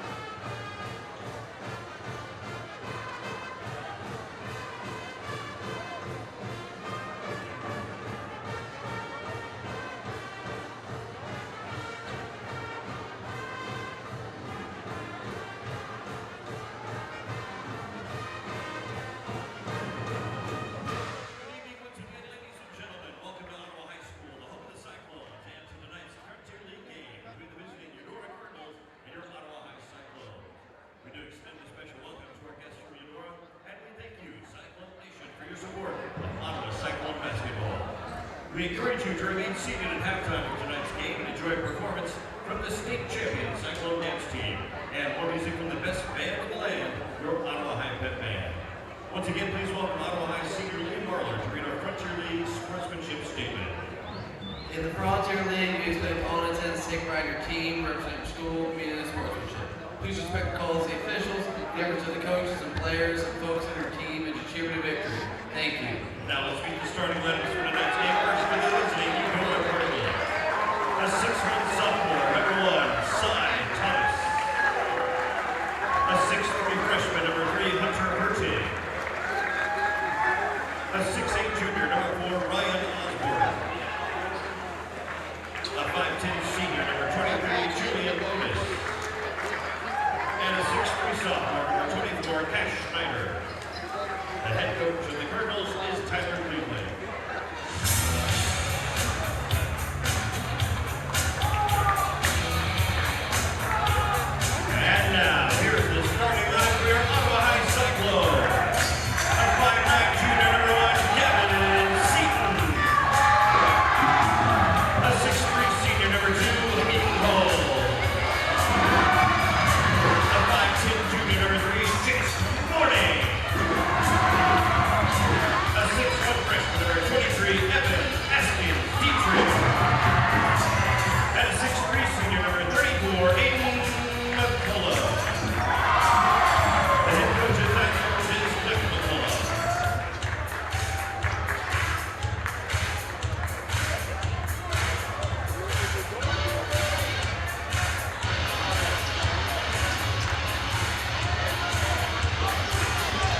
right, so just to run through those starters once again. Gavin Seaton, Hayden Hull, Jace Morning, Evan Askins Dietrich, and Aiden McCullough. For the Cyclones and for the Cards, Cy Thomas, Hunter Herdig, Brian Osborne, Julian Otis, and Cash Schneider. I don't really remember seeing Julian Otis in the starting 5 many times for the Cards, but he's a great player. Excited to see him get that opportunity. The change from last time that they met is Cage Crable out and play for Julian Otis. So going for more of a shooting package than a size package at this point, just to start things. Also a lot of familiar names over on the Ottawa side of things. You'll notice a couple missing, notably those Hepner brothers and Cole McGrath, but of course McCullough, Askins Dietrich, a few other notable names and familiar ones for this Ottawa offense. Bounce pass to Osborne. Here's Otis in the starting 5, but couldn't get that one to go. This is Hayden Hull. It was Jace Morning who had the ball just there that had that last shot. He made his last shot from the free throw line to give his team a 2-point lead. Would have thought that that was all they would need. But Cy Thomas right there was able to get a half-court shot to win the game. Morning swipes that one, and oh my, I think he just took a knee to the face from Osborne. Completely unintentional. That doesn't make it feel any better. And Osborne gets hit with the foul. Man, kind of hurts with Cy Thomas being able to get a hand to that cross-court shot and take possession away. You never want to give it right back in that form, but it's still so early on here. The game's still developing. But when there's no points on the board, nothing hurts too bad yet, besides maybe a knee to the face. Morning lost the handle. Cy Thomas comes away with it, finds Osborne, who dunks it. Oddly enough, the Cardinals also dunked their first basket of the last game against the Cyclones. It was Cash Schneider that time. Osborne this time gets up and slams it home for the first points to Eudora. And the best part, it got really loud in here in the Cyclone arena, and none of it was coming from Cyclone fans. The Cards have showed out tonight as well. Hull gets his own rebound but can't finish. Thomas just about lost the handle on that one, manages to get it back. Gonna pass over to Otis, trying to set up space here are the Cards. Here is Osborne against McCullough. Couldn't get that one to go, and only one there to rebound it is Jace Morning, who will move very quickly and can't get that to go. Cardinals take it away. Hertig has been very present at the bottom of the basket so far. He's done a good job to be there each and every time to grab those Cards rebounds. And the Cyclones making a very clear point to not let the Cards get into the paint, but it won't matter. Drains that one, and already a timeout taken by Coach McCullough. We'll go ahead, keep you here, talk about this start for the Cards. They've put up the first 5 points. What are you seeing so far here through about 2 minutes, Hayden Harps? Man, I mean, one of the first big points of emphasis the Cyclones put on this game in the very opening minute was we don't want to let the Cardinals get into the paint easily. They were fighting at the baseline hard against guys like Brian Osborne, who's so good at imposing his frame to get points at the basket. The Cyclones made a very clear emphasis to not make that easy. And Cash Schneider just pulls up from 3 by himself and says, that's fine, we can all shoot from 3 on this team. So if you're not going to let us go into the paint, we'll just shoot from out there instead. And if the Cards are able to keep that up throughout the evening, they are going to be very, very effective. But you can definitely see, certainly not poor play from the Cyclones, but you can see why this hot start from the Cards may have them a little bit rattled here early. Schneider contributed 8 points in the win over the Cyclones the first time around. He's put up 3 already thus far. McCullough comes up way short on that one. He was responsible for 22 of the Cyclones' points, which is a huge portion of all of their scoring in that 51-point performance. But he will not get off to a hot start with that first shot attempt. If he were in the Eudora arena, they would not have let him hear the end of that one so quickly. No, not a bit. He'd still be hearing about it right now. Here is Otis looking good for that starting 5 nod thus far today. Thomas led the Cardinals scoring with 21 in the win, including his buzzer beater. Otis with a strong pass to Osborne, and he's going to draw a shooting foul on McCullough. Beautifully done there. I mean, really good job by Otis to be able to move that one down into the paint a bit, or even missing the shot. Hertig to get a quick hand to it and hold possession, which was far from a given. And then the nice job to move things in toward Osborne. Good cohesiveness and organization here from the Cards early, even on the stuff off script, as the first shot for Osborne goes to make it 6-0.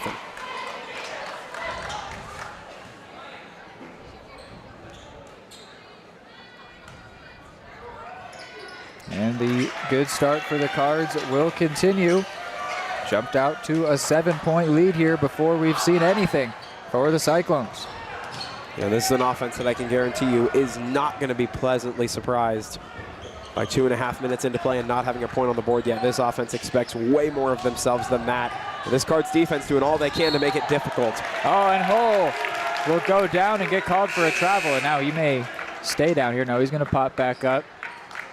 And Osborne will check out for Keelan Duncan as the first sub of the day for either team. So the run has another chance to continue for the Cards after the travel. Here is Cy Thomas.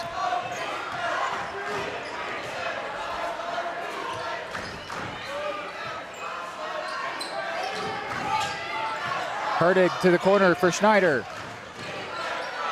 Otis going to slow things down. Schneider finds Hertig, who, oh my goodness, what a finish! Beautifully done. I was just about to say the Cyclones had started protecting the outer edge of that three-point line a little bit more, which just means the paint is open. Cash Schneider saw it, and Hunter Hertig paid it off. He contributed 10. There's going to be a foul here. He contributed 10 in the victory over the Cyclones. A beautiful hesitation on that finish to get around a couple different leaping defenders and score. The foul goes against Thomas, his first, team's second. We've got 2 apiece thus far. Still nothing for Ottawa. They're putting that O in Ottawa at this point. Say that while you can, because they're going to try to not let that go on any longer than this possession if all goes well. Doesn't mean the Cards are going to make it easy on him, though. A little bit of pressure defensively. McCullough is going to be pushed there. He was pushed by Keelan Duncan. His last few appearances, Keelan Duncan has been, the second that he gets out there, he's committing fouls. That doesn't mean he's not a great player. Specifically, the way that he can jump is unbelievable. Oh, it's silly. But well, we also know that's how he plays football. He's so aggressive and magnificent at it, but when you're that physical, you're bound to get into a little bit of trouble with fouls. Schneider, a nice job to poke that one away.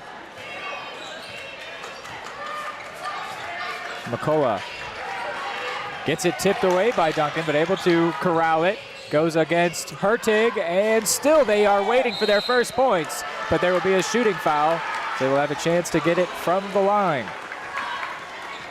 I mean, Cyclones got to be thinking, goodness, if we can't score from three, we're not able to score from the paint very well against this Cards defense. Maybe we can try it from the line.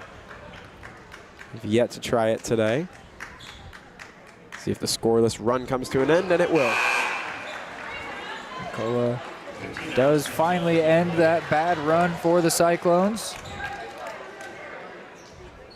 Still an 8-point lead, going to be nothing they're quite too excited about, so he's going to try to shrink it down a little bit more here, which he will do successfully. So it's a 7-point lead now for the Cards in the back half of Q1. But I think that, Hayden, as this game goes on, we will be talking about the 9-point run that the Cardinals started the game with. That could easily be the difference in this game. Absolutely, but it'll only be that way if the Cards can continue to score. So it's going to be big for them to not rest on their laurels, not get stagnant. Well, Cy Thomas won't let it happen. His first points. Don't worry about the Cardinals scoring. Yeah, he heard me. He said stagnant. You think we're going to get stagnant? And that is now, I would say, the big three of this Cards offense of Osborne, Thomas, and Schneider have all made their presence felt today in the first quarter. Since Otis got the starting nod, I'd love to see him get one in there too. Heck, you'd love to see everybody get points well, up. Yes, but I was just saying he's another one of those great shooters, and because he's in the starting 5, you maybe can raise your expectations on him a bit. Alex Gonzalez is out there for the Cards. That and we knew a lot of his prowess was as a shooter. When we first got familiar with Julian Otis, it was oftentimes his ability from 3. When he got hot, he was every bit as good as the other guys on this team from 3. Osborne is checked back in. Hull will go for it from way down there and get it. Pretty desperately needed for the Cyclones. Takes a 10-point deficit down to 7. So it's still quite a bit, but it's much more manageable. Thomas trying to fight through the paint. Schneider!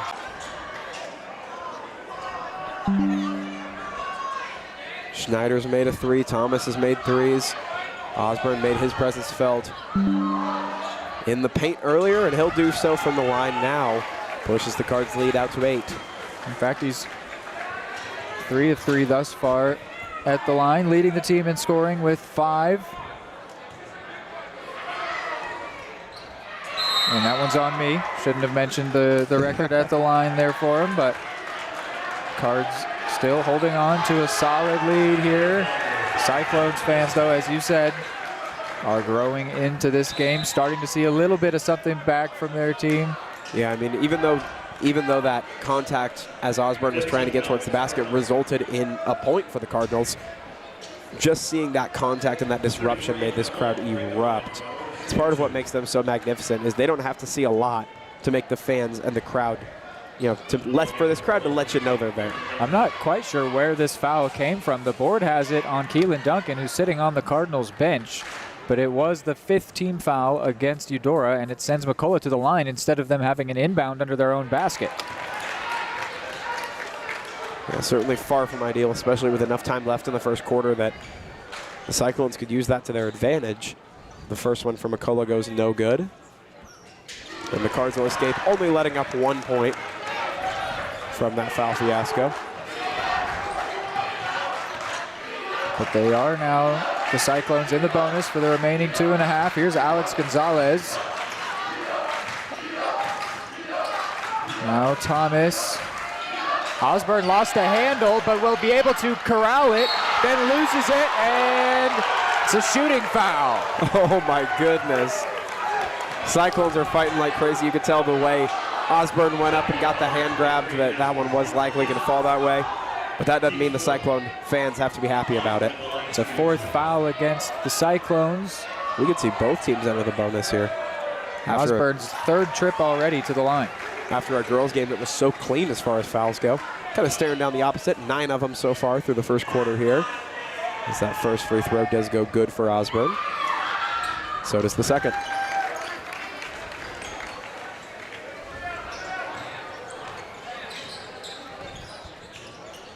So the Cards still lead by that 9-point margin. They scored the first 9 unanswered. And that one will not go for Jace Morning. He's very upset at himself for that one. Osborne finds Thomas, finds Schneider, drives, goes up, and one! Wow!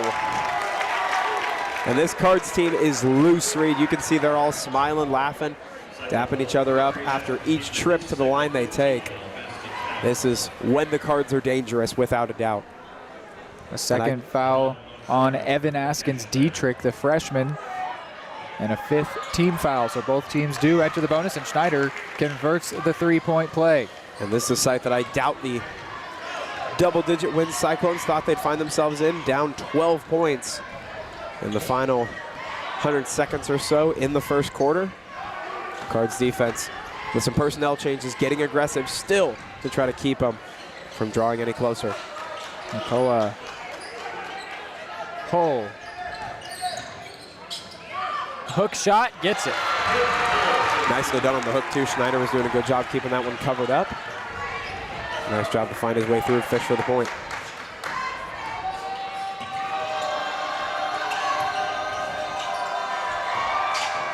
Cy Thomas in the corner, no. And Reed, you mentioned it earlier in the girls' game, but how much good does this Cards lead do, not only in terms of the points, but just in keeping this crowd from fully unleashing yet? I mean, we're almost a quarter in, and this crowd has not really had that trademark Cyclone presence yet. Very true. McCullough getting a little flustered, working against Gonzalez. And we've got a shooting foul. We'll send Gavin Seaton to the line. It would have been a shooting foul regardless with them in the bonus. But it is Caden Dunback hit with that one.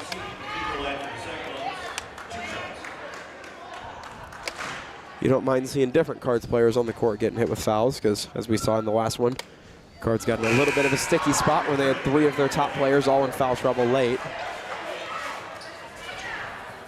Yeah, that was an interesting aspect that thankfully did not come into play, is that for a lot of the fourth quarter, Ryan Osborne of the Cyclones win was sitting on 4 fouls, and so the Cardinals were trying to platoon him because they really wanted him out there.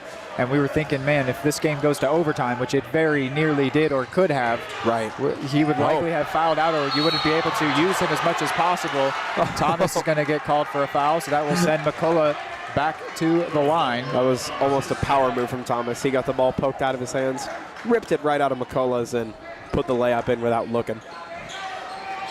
Not that it counts for anything, but these players in this rivalry are always going to take any little chance they can like that to just say, hey, I'm still capable.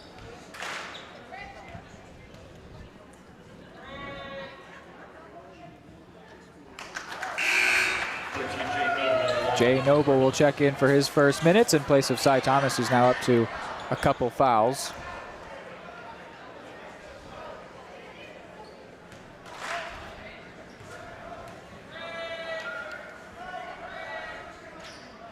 McCullough continues to shoot 50% at the line.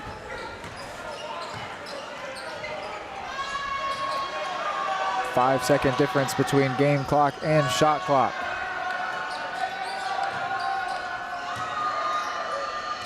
Bounce pass finds Hurtig, and now Cash Schneider pulls up for it. Won't get it. Hurtig, though, able to bounce it to Noble. Here's Gonzalez for Dunback. He won't get it. Still loose. And another foul that'll send McCullough back to the line again. Wow.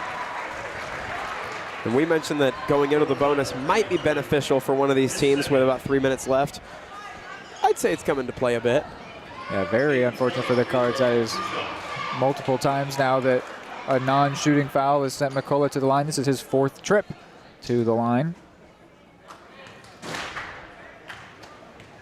It was against Hurtig, his second. And thankfully for the Cardinals, they've really gotten away without too much damage being allowed here, thanks to McCullough missing a couple on his 4 trips. Yeah, he's missed his first one each time and then hit the second one each time. Thomas might be sent in here to try something a little ridiculous, a little lofty, but there is 14 seconds to go, so they've got enough time to move down court. And this time McCullough will not get the second one to go. So definitely, Hayden, there's been a let-off there already for the Cards. Hurtig wants it, won't get it. And will they get something off? They will. And no good. So it's a 7-point lead for the Cards after they scored the first 9 points in the quarter. The Cyclones came storming back, but the Cards have a decent lead here on the road.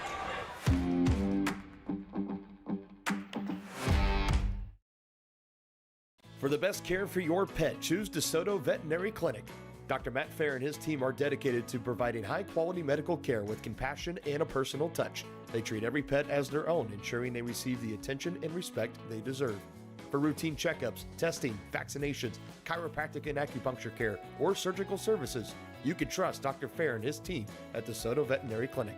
Call 913-585-1115 to schedule an appointment today or visit DeSotoVetClinic.com.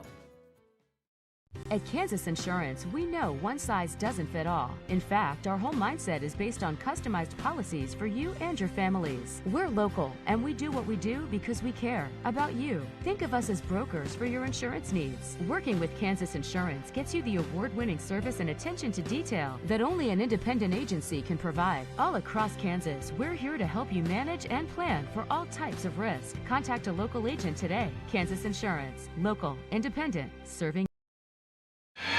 Back in here for the second quarter, and I want to tell you that Udora Sports Live is presented to you by Kansas Insurance. Kansas Insurance believes in taking time to issue personal care and attention to each individual client. To see how Kansas Insurance can help you protect what matters most, call 913-369-6600. Proudly bringing Udora Sports Live to Cardinals fans everywhere. This is going to go to McCullough. Crable is out there to start this second quarter. Askins Dietrich pulls up from 3, doesn't get it, but McCullough rebounds, finds Hole. He goes up, and it's going to be a shooting foul called against Schneider. So already the Cardinals back into the fouling category here. They committed quite a few there. I think it was maybe 8 or 9 in that first quarter. Yeah, you'd much rather them clean things up quite a bit going forward in this second quarter, if at all possible, because this Cyclones team, as time goes on and the crowd gets established more and more, it's not a team you're going to want to going to play with fire and fouls on for very much longer. Eudora crowd doing all they can, but Hull sinks them both. He's up to 7 points. And just like that, Reed, it's been kind of quiet, but the Cyclones have brought themselves back within just 2 possessions here after the 9-0 deficit. And now you can hear that Cyclone zone start to get louder. Schneider will go back to the line. Last time he was going after an and one and went 1 of 1 and came down on that elbow. Clearly not feeling great after that. Yeah, he's not the most comfortable. Not a great sight to see. We'll see how the free throws go before you worry too much. First one does not go. And Reed, he looks to be in a fair bit of discomfort here. Yeah, Card's not readying anyone to go in for him right now, but we might want to think about that. He does get the second. He's up to 7 in this game. That being said, we're not necessarily a stranger to seeing that. Cash Schneider does have that habit of going up for those spectacular moves near the basket, which does result in some of the equally spectacular falls, and the pull-up from 3 is not going to go for Hull. It's quite an interesting shot mechanics for Hayden Hull. He did that earlier, though, and drained it. The arc is fascinating, for sure. Schneider, oh wow, couldn't get it to go, nearly. But does get a hand on that one and creates a jump ball with some great effort. So it stays in the hands of Udora. That was a phenomenal effort. I mean, that was a game of inches, maybe an inch for him to create the possibility for that jump ball to come in. Crable gets that inbound, but his eyes were immediately off the basket. He was wanting to get it out to someone else, and the possession goes empty for the Cards. And it will be finished by Gavin Seaton. And it's still a 2-possession game, but now the Cyclones have reeled within just 2 layups, and they no longer need a 3. A 3 could give them the lead of those 2 possessions now. Which, the way this game started, if the Cyclones were to take a lead, Reed, this place would light on fire. Schneider to Dunback, shut down by Morning. And Osborne basically drops that one in. Really nice put in from Caden. Dunback was moving around, ended up firing in. A perfect little low pass under the legs to Osborne. And as big as Osborne is, he does a really phenomenal job at setting himself up on the baseline with a lot of stealth to him. You never really notice it till the pass comes and he's right there. Hull can't get that one to go, and Crable brings it down.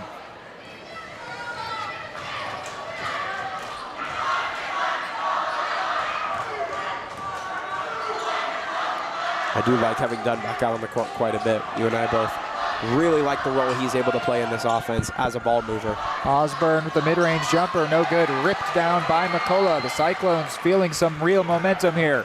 In the corner for Evan Askins-Dietrich, and that momentum continues. And it feels like the Cards really need something to stifle it here. It feels like, in particular, a 3 would be massive to quelling this Cyclones crowd a bit, because they are awake and louder than they've been all day. They've trailed by as many as 12, but they are within 1 shot now. But at the same time, for the Cards, you don't want to be so focused on the 3 that you ignore points in the paint. However you can get them here. Being smart matters more than the moment, but Cy Thomas tries it anyways. Askins-Dietrich brings this one down. Finds Morning back to the freshman and back now in the corner. They'll move it. McCullough, the leading scorer last game, can't get this to go.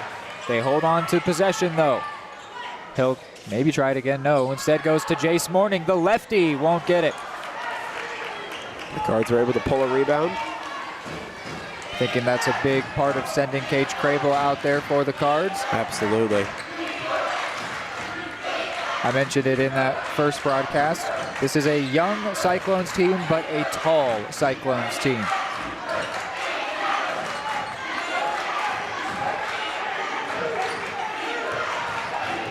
Ten on the shot clock. Schneider pulls up, no good. Who's gonna get that rebound? It'll be Askins-Dietrich. And it feels like, despite the 3-point deficit, this almost feels like a game the Cyclones are leading right now. Excuse me. Thomas against all 5 Cyclones players. Out to Schneider, out to Osborne by himself. Drains it. Drained it. Can't leave him like that. And that was a much, much needed drain for the Cardinals. That one felt maybe not desperate, but there was a lot of weight to those possessions, only up by 3 points. Osborne gives them some much needed room to breathe.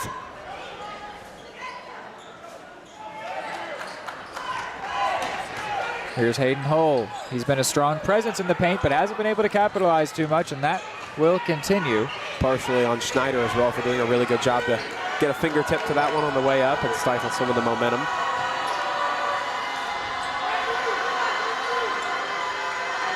And this Cyclone zone now fully warmed up. Something they do well is just the consistent noise even when moments aren't coming. Osborne from the corner!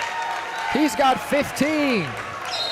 And that's going to be a timeout from Coach McCullough as the Cards are back up to a 9-point lead. We'll send you to a break. At Fort Scott Community College, we understand that a scary part of figuring out your future isn't only answering the question, what should I do, but where do I belong? Maybe you belong here as part of Fort Scott Community College's John Deere Tech program. Maybe you belong here as part of the perennial playoff-bound Greyhound baseball team. I don't know where you've been or where you're headed, but I know we're saving a spot for you because you belong at Fort Scott Community College.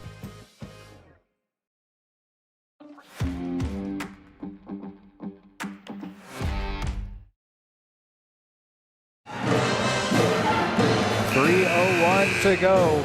Osborne drained a couple big shots to get up to 15 in the game, contributing big time. He put up 11 in the win over Ottawa. It was 52-51. The final score after that buzzer beater shot from Cy Thomas last time. We've got more breathing room for the Cards in this one thus far. They would be the one to have to be came back upon, which was the other way around in Eudora.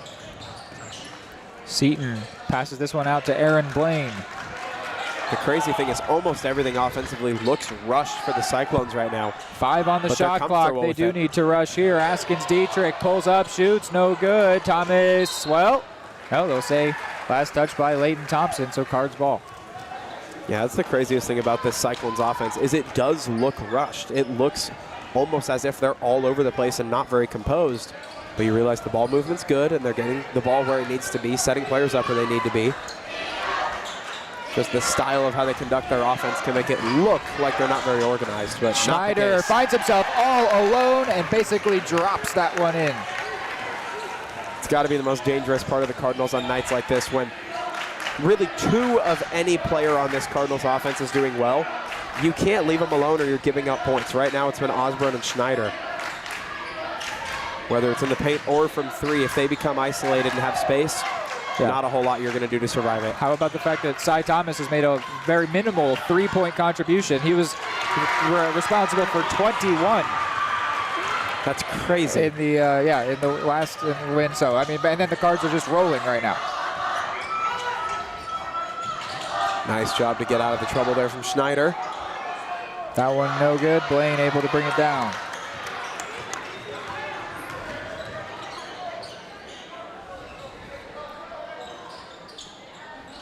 This is Gavin Seaton. Lincoln Votaw ready to check in for the Cards. He was the Winter Royalty King for Eudora. And still, not a whole lot of love lost under the rim for the Cyclones. They've been struggling all day to get those high percentage points to roll. Under a minute before halftime. Cards won't rush things.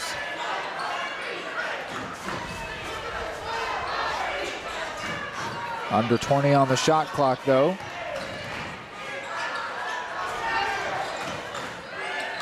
Cards still not stressing it. Schneider can't get it, gets his own rebound and drops it in. Beautifully done. Cyclones fell asleep there. Yeah, they did. He shot, you could tell he thought it was going to be over, and then he took about a step and a half forward and was immediately right there to grab it with really no competition. Shot clock off, and there will be a shooting foul. Only the second foul committed by Udora this quarter. To their credit, they've done a much better job in the second than they did in the first. Both teams really have. Dunback's second foul, and Seton goes to the line where he's 2 of 2 thus far.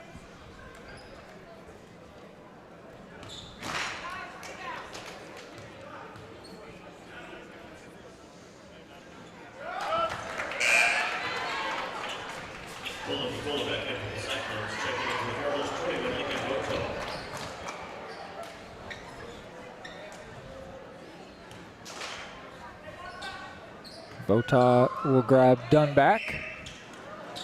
And Seton stays 100% at the line. 15 seconds to go here, and wouldn't you be shocked if I told you the Cards have decided to put the ball in the hands of Cy Thomas for the last 10 and change. And that one bounces off the knee of Osborne.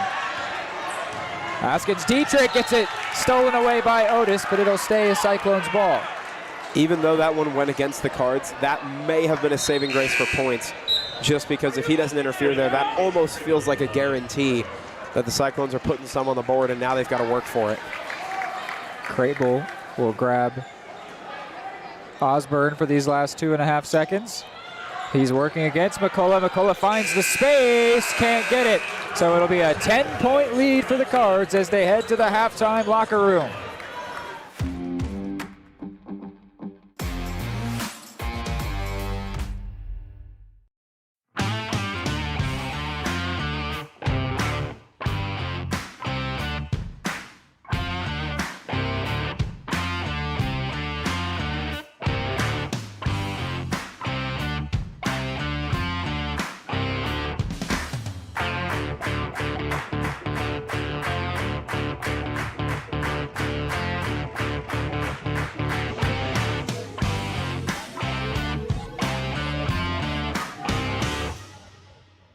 Are you looking for a trusted partner in pet care? Look no further than Eudora Animal Hospital, proudly serving Eudora and the surrounding area since 1975. Eudora Animal Hospital offers a wide range of services, including wellness exams, surgeries, routine vaccinations, and emergency care.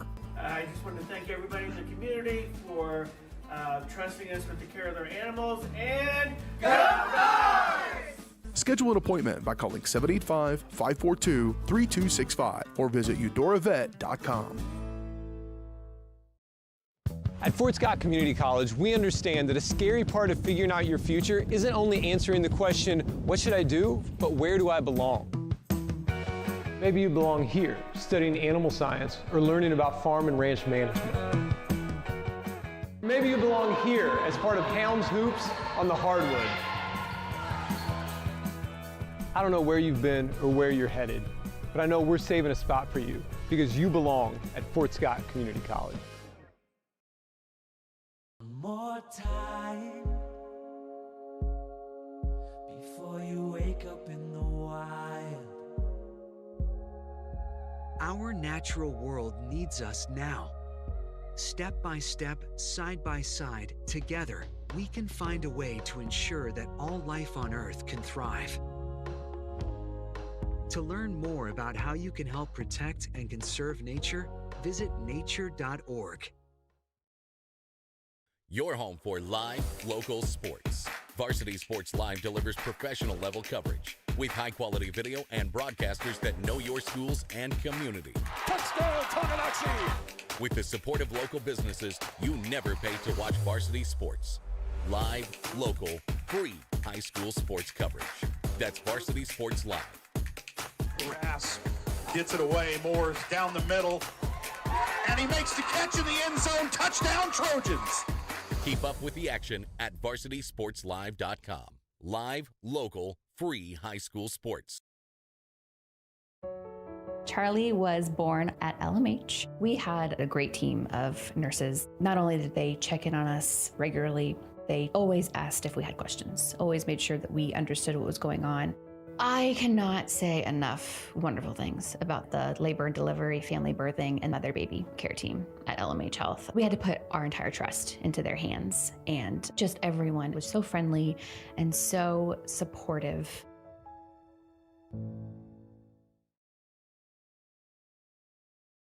Prescription drug pricing points to corporate mountain. Freedom of the press is about your right to know. And Clark sheer athleticism. It's about your right to be informed.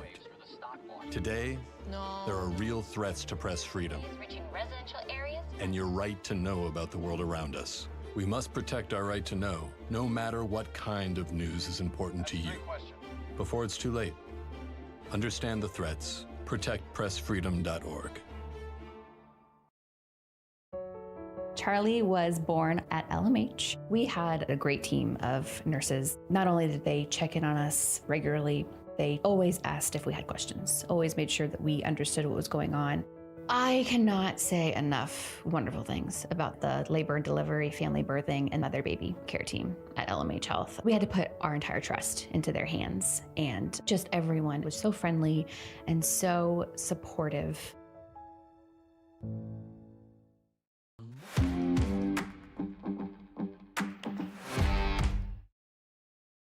All right, halftime show brought to you by Attic Storage of Eudora. Attic offers climate-controlled units, RV and vehicle storage, plus clean, move-in ready spaces. They are a veteran-owned, community-focused business that features monitored 24/7 access with friendly on-site managers. Rent, reserve, and pay online anytime at attic-storage.com. So Hayden, it is a 10-point lead for the Cardinals here. They've been playing quite well. They scored the first 9 points of the game. I knew we'd continue talking about it. I mean, it's no surprise that's a huge accomplishment here, and it has resulted in them being able to hold on to that lead. It did shrink down all the way to 3 at one point, but they've built it right back up. At this point, we haven't even been tied, let alone the Cyclones having a lead since the Cardinals got the first points of this game. It has been Schneider, it has been Osborne, it has been the whole team contributing. What have you seen in this first half, and what are we going to see in the second? Yeah, this is a very, very strong form of the Cardinals. I'm not going to say flow state, but this is close to what they look like when they're playing some of their best basketball. And I think the more impressive thing to me is not the 9 points that they started out with leading. It's the fact that, as you said, the gap got shrunk down. Over the course of a quarter, we did see the Cyclones reel it in, and eventually they got to just down 3 points, and it felt like they had all the momentum in the world. And the Cards played good enough defense that they were able to stifle that, get possession back. The big three from Ryan Osborne pushed it back out to 6 points, and they just walked back away. They're playing really, really well, and to me it's really a pretty 50-50 split. You focus a lot on the threes. Cash Schneider's had a bunch. Ryan Osborne's been effective from 3 and in the paint side. Thomas has had long threes. But I think the most impressive thing, even more so maybe, is just how well they've done defensively to hold this very potent Cyclones offense to just over 20 points. That's still a decent bit, but in this kind of game, when you start that hot offensively and your defense is able to play just stout enough that the team isn't able to rebound right back, like, this Cards team is comfortable with fireworks. They're comfortable in that shootout scenario, and the defense hasn't even made them need to be there yet. It's been great. With 3.5 here before our second half tip-off, we'll go ahead and send you to another break on our Attic Storage of Eudora halftime show.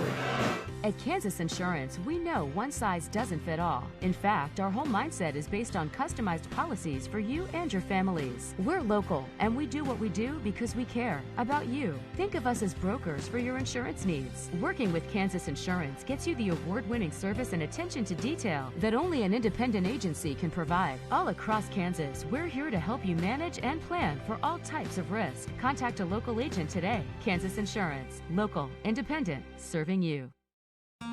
Everybody can make something, because I think everyone has a spark of creativity, and the reason that I have to keep making is because I don't think my life would be as fulfilling without it. If you make things yourself, that means you're not cowering in fear.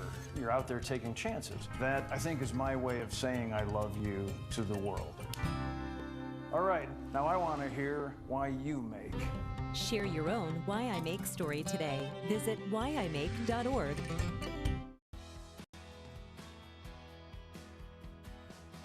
I used to drive an ambulance as an EMT, and I've always tried to be a safe driver.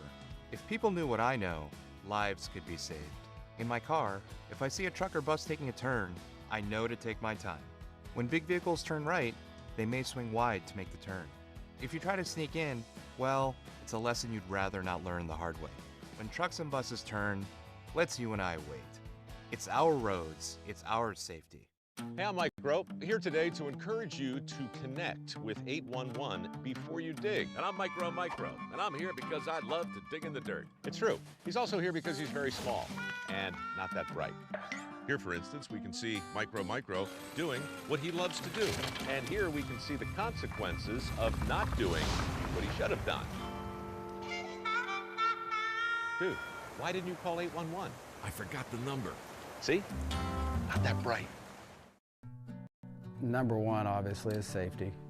We definitely call 811 to find out if there are any buried lines, fiber optic, whether it be telephone or pipeline or anything. Don't take a chance. Don't think you know and say, well, I don't remember anything being put in there. Call 811 and make sure that that's identified, that there isn't something there before you make that crossing. Because in the end, we want everybody going home. For the best care for your pet, choose DeSoto Veterinary Clinic. Dr. Matt Fair and his team are dedicated to providing high-quality medical care with compassion and a personal touch. They treat every pet as their own, ensuring they receive the attention and respect they deserve. For routine checkups, testing, vaccinations, chiropractic and acupuncture care, or surgical services, you can trust Dr. Fair and his team at DeSoto Veterinary Clinic. Call 913-585-1115 to schedule an appointment today or visit DeSotoVetClinic.com. Are you looking for a trusted partner in pet care? Look no further than Eudora Animal Hospital, proudly serving Eudora and the surrounding area since 1975. Eudora Animal Hospital offers a wide range of services, including wellness exams, surgeries, routine vaccinations, and emergency care. I just want to thank everybody in the community for trusting us with the care of their animals, and go Dogs! Schedule an appointment by calling 785-542-3265 or visit eudoravet.com. At Fort Scott Community College, we understand that a scary part of figuring out your future isn't only answering the question, what should I do, but where do I belong?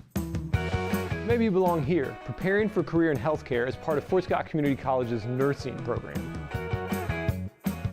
Or maybe you belong on stage as part of the Hounds band or theater department. I don't know where you've been or where you're headed, but I know we're saving a spot for you because you belong at Fort Scott Community College.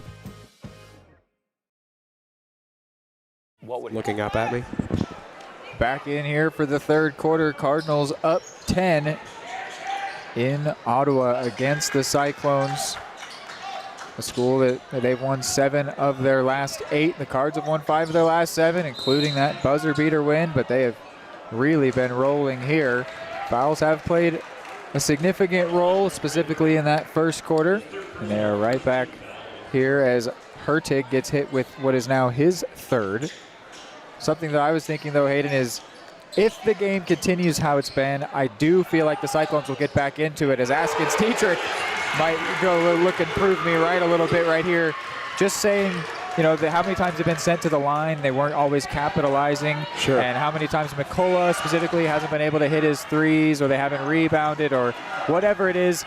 I think that the opportunities are there, so either the Cardinals need to lock down even a little harder, or just, I don't know, hope that those fortunes continue for them.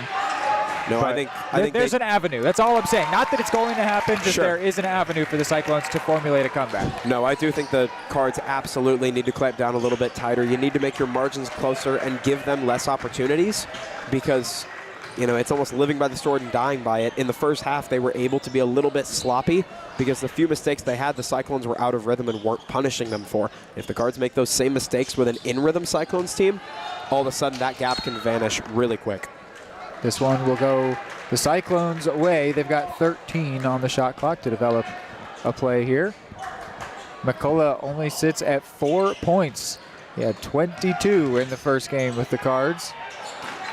That one no good by Seton. Hurtig brings it down. He's having a decent game thus far. Osborne's had a great game, 15 points. I've liked the way that Otis looked at getting the nod in the starting 5. He's yet to score, though, which is typically where he makes his name known. 15 on the shot clock. This goes all the way across to Thomas. Osborne fakes to Cy Thomas, spins once to shoot, will, and scores. Wow. He is just a big boy. It's almost like Ryan Osborne has those eyes in the back of his head on the basket, because he stopped for a second, almost calculating what angle he needed to turn around and hook that shot towards, and it was on the money. When you would really think he can see it, and the Cyclones try to match it quick with Askins Dietrich, and to no avail. Here is Otis, a great pass to find Thomas, who hesitates, steps, now finds Otis, who's come all the way across, but couldn't get it. That was a beautiful play design, but did not result in points. Yeah, that was absolutely beautiful setup for Julian Otis. Of course, can't harp on it too long if nothing came from it, but it was a pretty shot, and there's a prettier one. Jace Morning gets his first points on a fantastic shot. A little sacrificial to his rib cage as well, but planned out really well and executed even better. Cy Thomas all alone.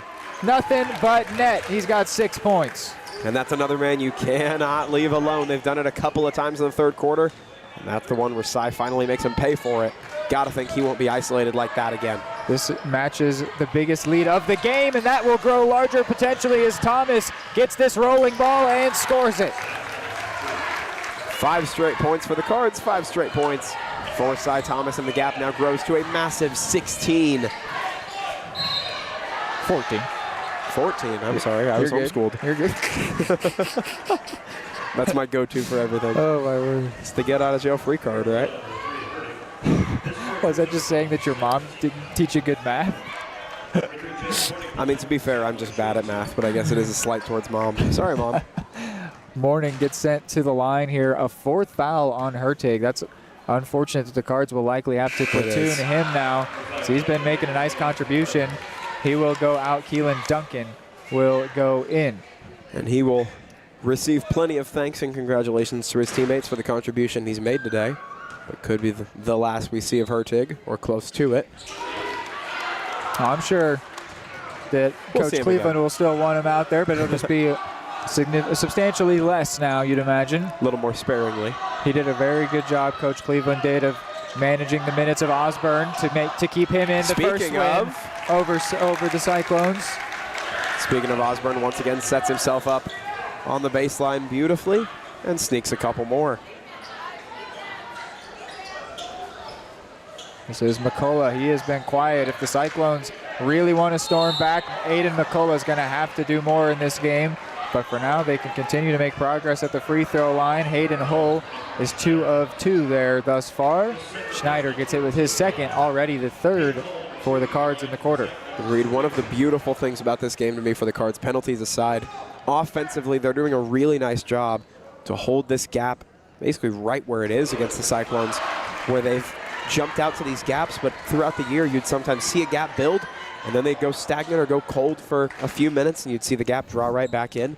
That's happened once today, but for the most part, since we got out of the break and in the second quarter, Cards have done a really nice job to keep scoring points when they need them.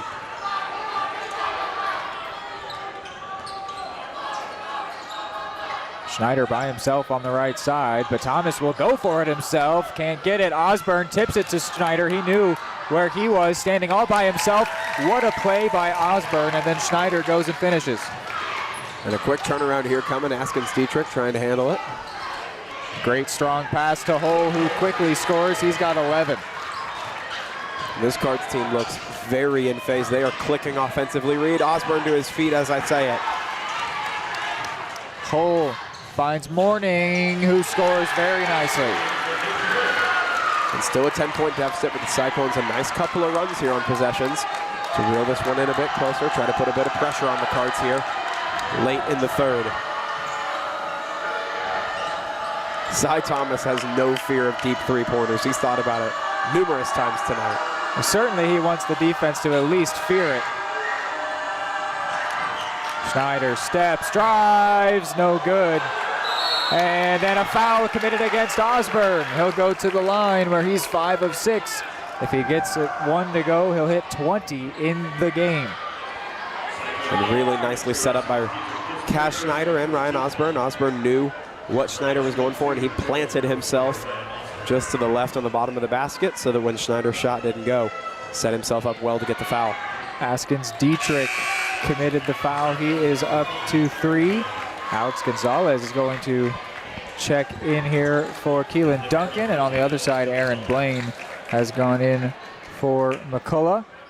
Osborne got that first one, so he has hit 20 in this game. Has been a great contribution in this one, and his contribution will even continue to grow. The junior has been fantastic tonight.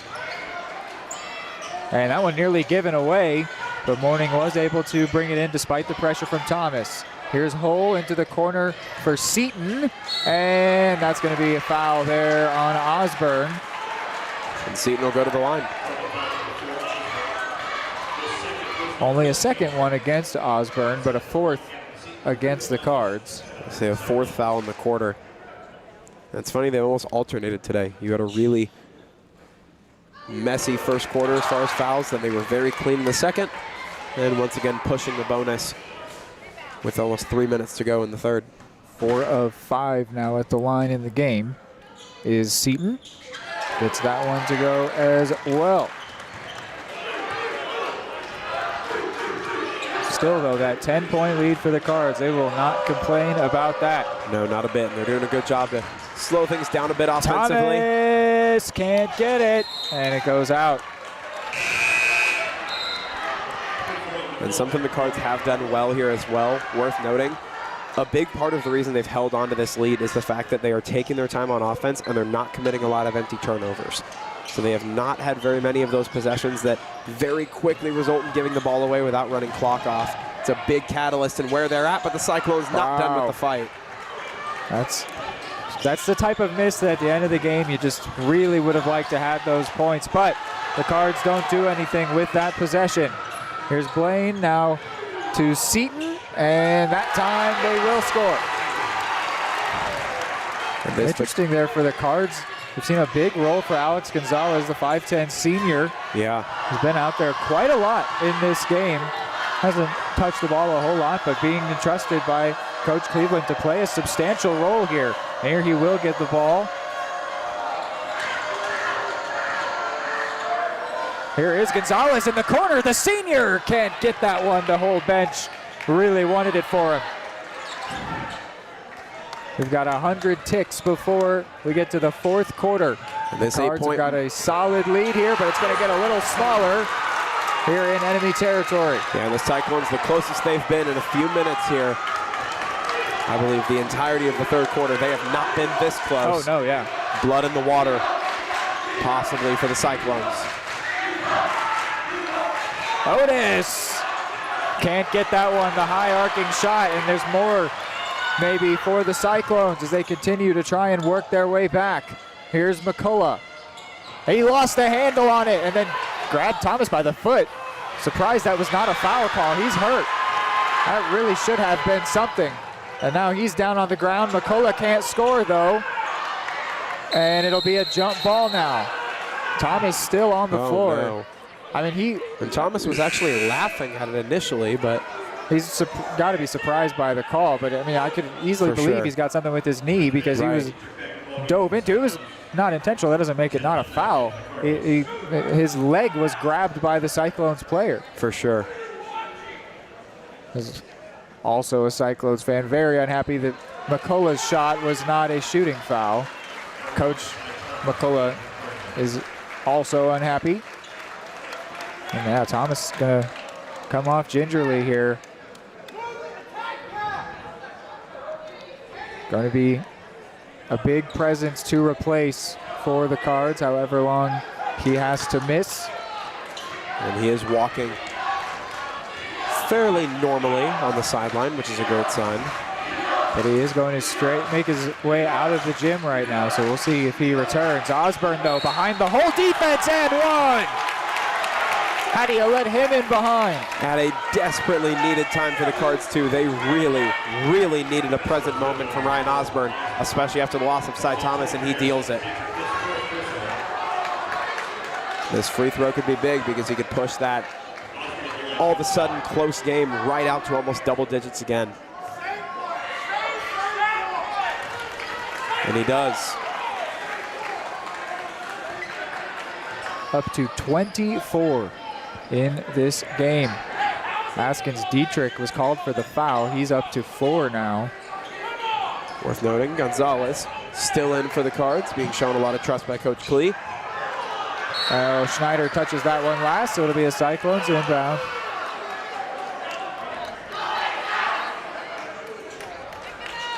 $18 to go on the shot clock. The officials want to have a quick word here. Actually talking to a man in front of the Cyclone zone. Not sure what that was about.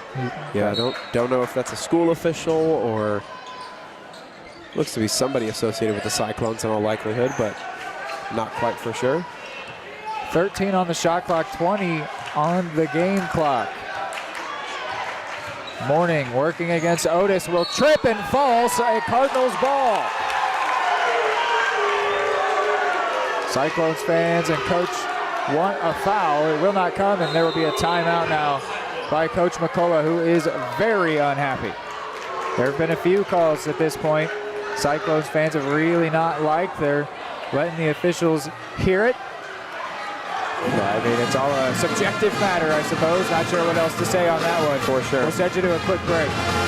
More time before you wake up in the wild. Our natural world needs us now. Step by step, side by side, together, we can find a way to ensure that all life on Earth can thrive. To learn more about how you can help protect and conserve nature, visit nature.org. For the best care for your pet, choose DeSoto Veterinary.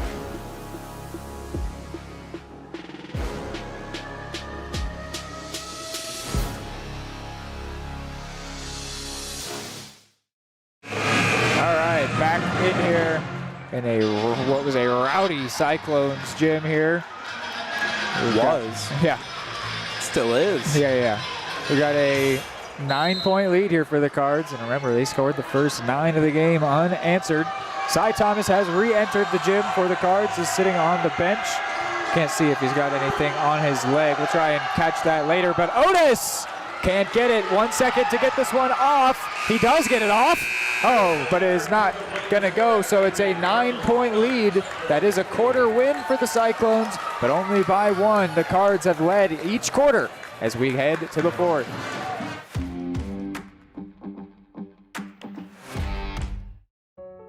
Charlie was born at LMH. We had a great team of nurses. Not only did they check in on us regularly, they always asked if we had questions, always made sure that we understood what was going on. I cannot say enough wonderful things about the labor and delivery, family birthing, and mother-baby care team at LMH Health. We had to put our entire trust into their hands, and just everyone was so friendly and so supportive. Are you looking for a trusted partner in pet care? Look no further than Eudora Animal Hospital, proudly serving Eudora and the surrounding area since 1975. Eudora Animal Hospital offers a wide range of services, including wellness exams, surgeries, routine vaccinations, and emergency care. I just want to thank everybody in the community for trusting us with the care of their animals, and go Cards! Schedule an appointment by calling 785-542-3265 or visit UdoraVet.com.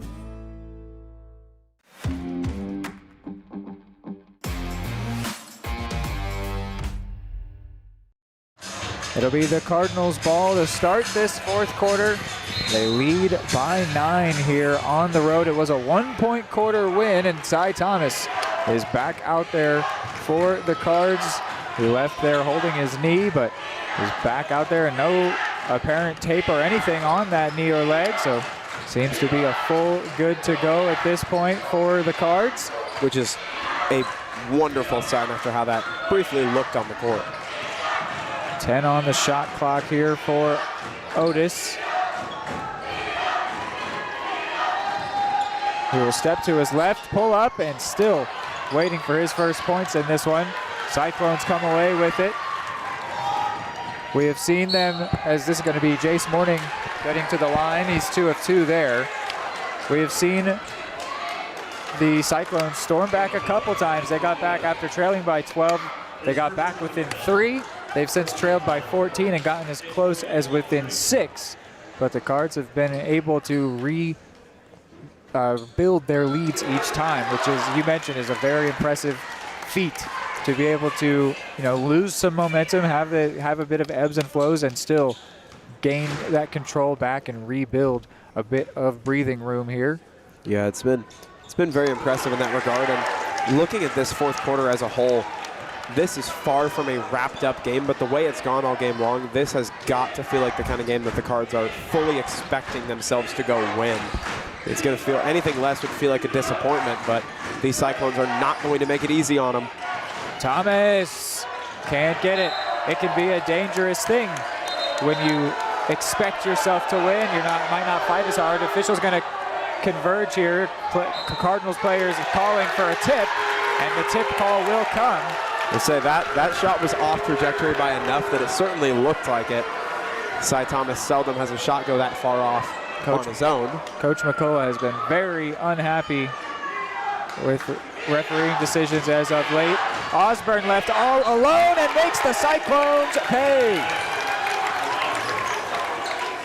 And calls can be disagreed with, but at the end of the day, they've left a lot of these guys open a lot today, and you just can't do it. Hurtig behind the defense, scores. Remember, he has 4 fouls, so it's a decision by Coach Cleveland to have him out there. Askins Dietrich also has 4 fouls. He won't score. Hull gets it though. He misses. Hurtig brings it back. And this is the difference right now. Quick break transitions for the Cards have resulted in points. Quick break transitions for the Cyclones have resulted in turnovers. Thomas nearly lost that one. Cards won't rush things. No need to. None at all. They've put themselves firmly in the driver's seat for this one. Clean, efficient ball matters more than anything. Osborne couldn't get that.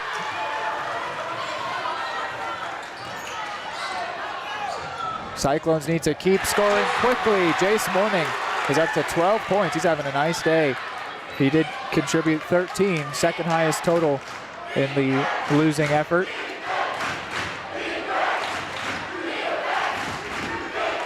All the way across to Schneider. Tries to sneak across the baseline, and that one goes out. Coach Cleveland not happy with the decision to pass the ball like that. Actually, I think more upset at Otis for his positioning. Either way, just not happy that the Cards gave that one away cheaply, but they're still up 10. Schneider was also looking for a tip call on that. Maybe made it tougher for Otis to get to, but no call comes. Which might be a good thing. Yeah, Coach McCullough says, come on, let's move. Does not want to see his team lacking urgency right now. No, I know you look up and you see 5 minutes left and you think, yeah, we got time. But this Cards offense has been effective enough at scoring points when they need them. You don't want to bet on that clock being your friend. Time rarely is. What do we got? Travel call there on Cy Thomas. Coach Cleveland doesn't like it.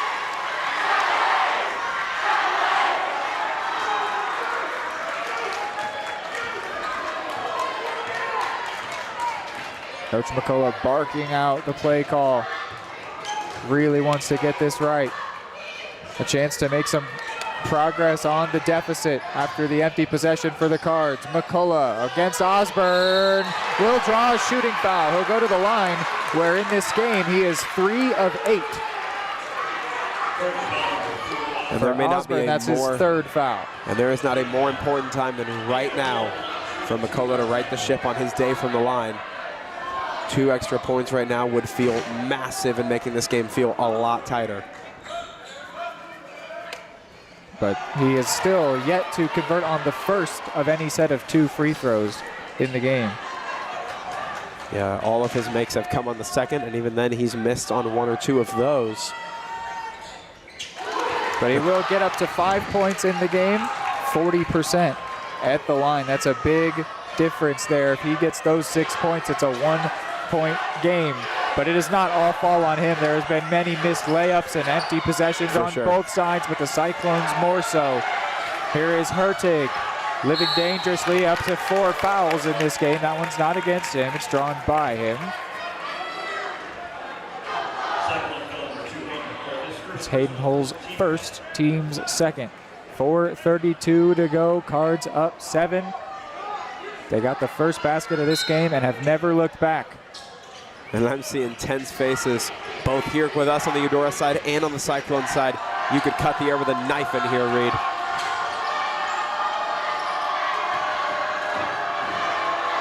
Otis, I thought, was looking very confident at the start of this game when he got to be in the starting 5, but at this point is still yet to get his first points.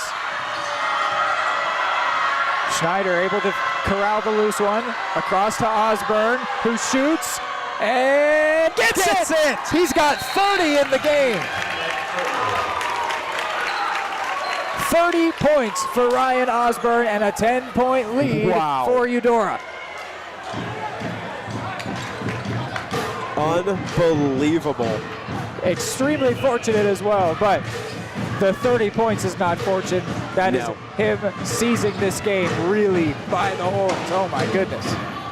I mean, what else can you do if you're the Cyclones? You've got to play cleaner, but really, even outside of your own mistakes, when you have a player or multiple players on the card side who are just going on their own hot runs and being completely unstoppable, what do you do about that? There's not a whole lot you can do at a certain point. Cards have just looked the part of a phenomenal team tonight.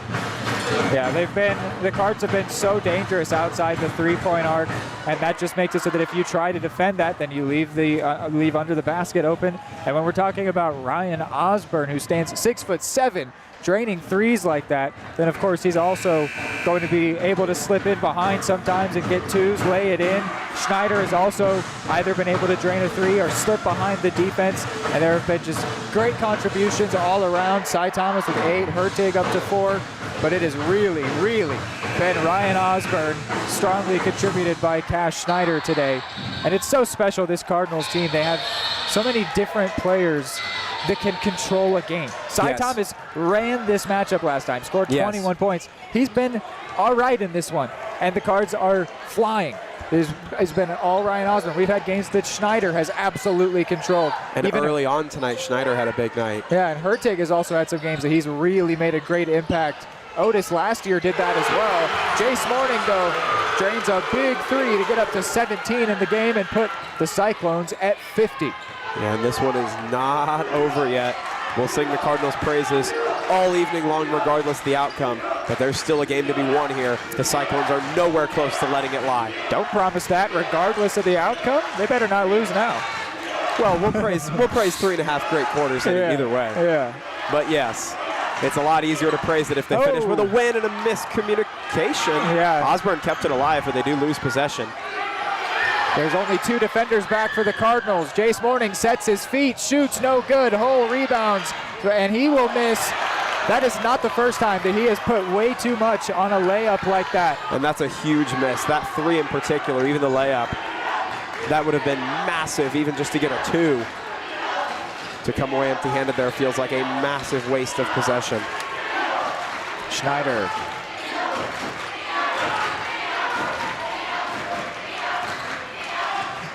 Thomas, no foul. Hertig, though, with a great rebound.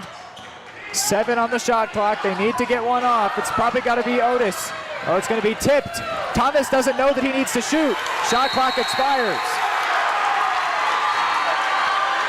Thomas was, credit to the Cyclones. They stayed all over Cy Thomas to, even if he did know he needed to shoot, he never really had time to set his feet and try the deep shot. That's one where you need your bench barking out. Yes, counting for down sure. 5, 4, 3. They weren't doing it for him. So a possession goes empty. They did, though, literally eat the maximum time they could have. Yep. Yeah. There is no way to use more clock than they did. Askins Dietrich. This is Jace Morning. McCullough rebounds. Finds Askins Dietrich. He can't score.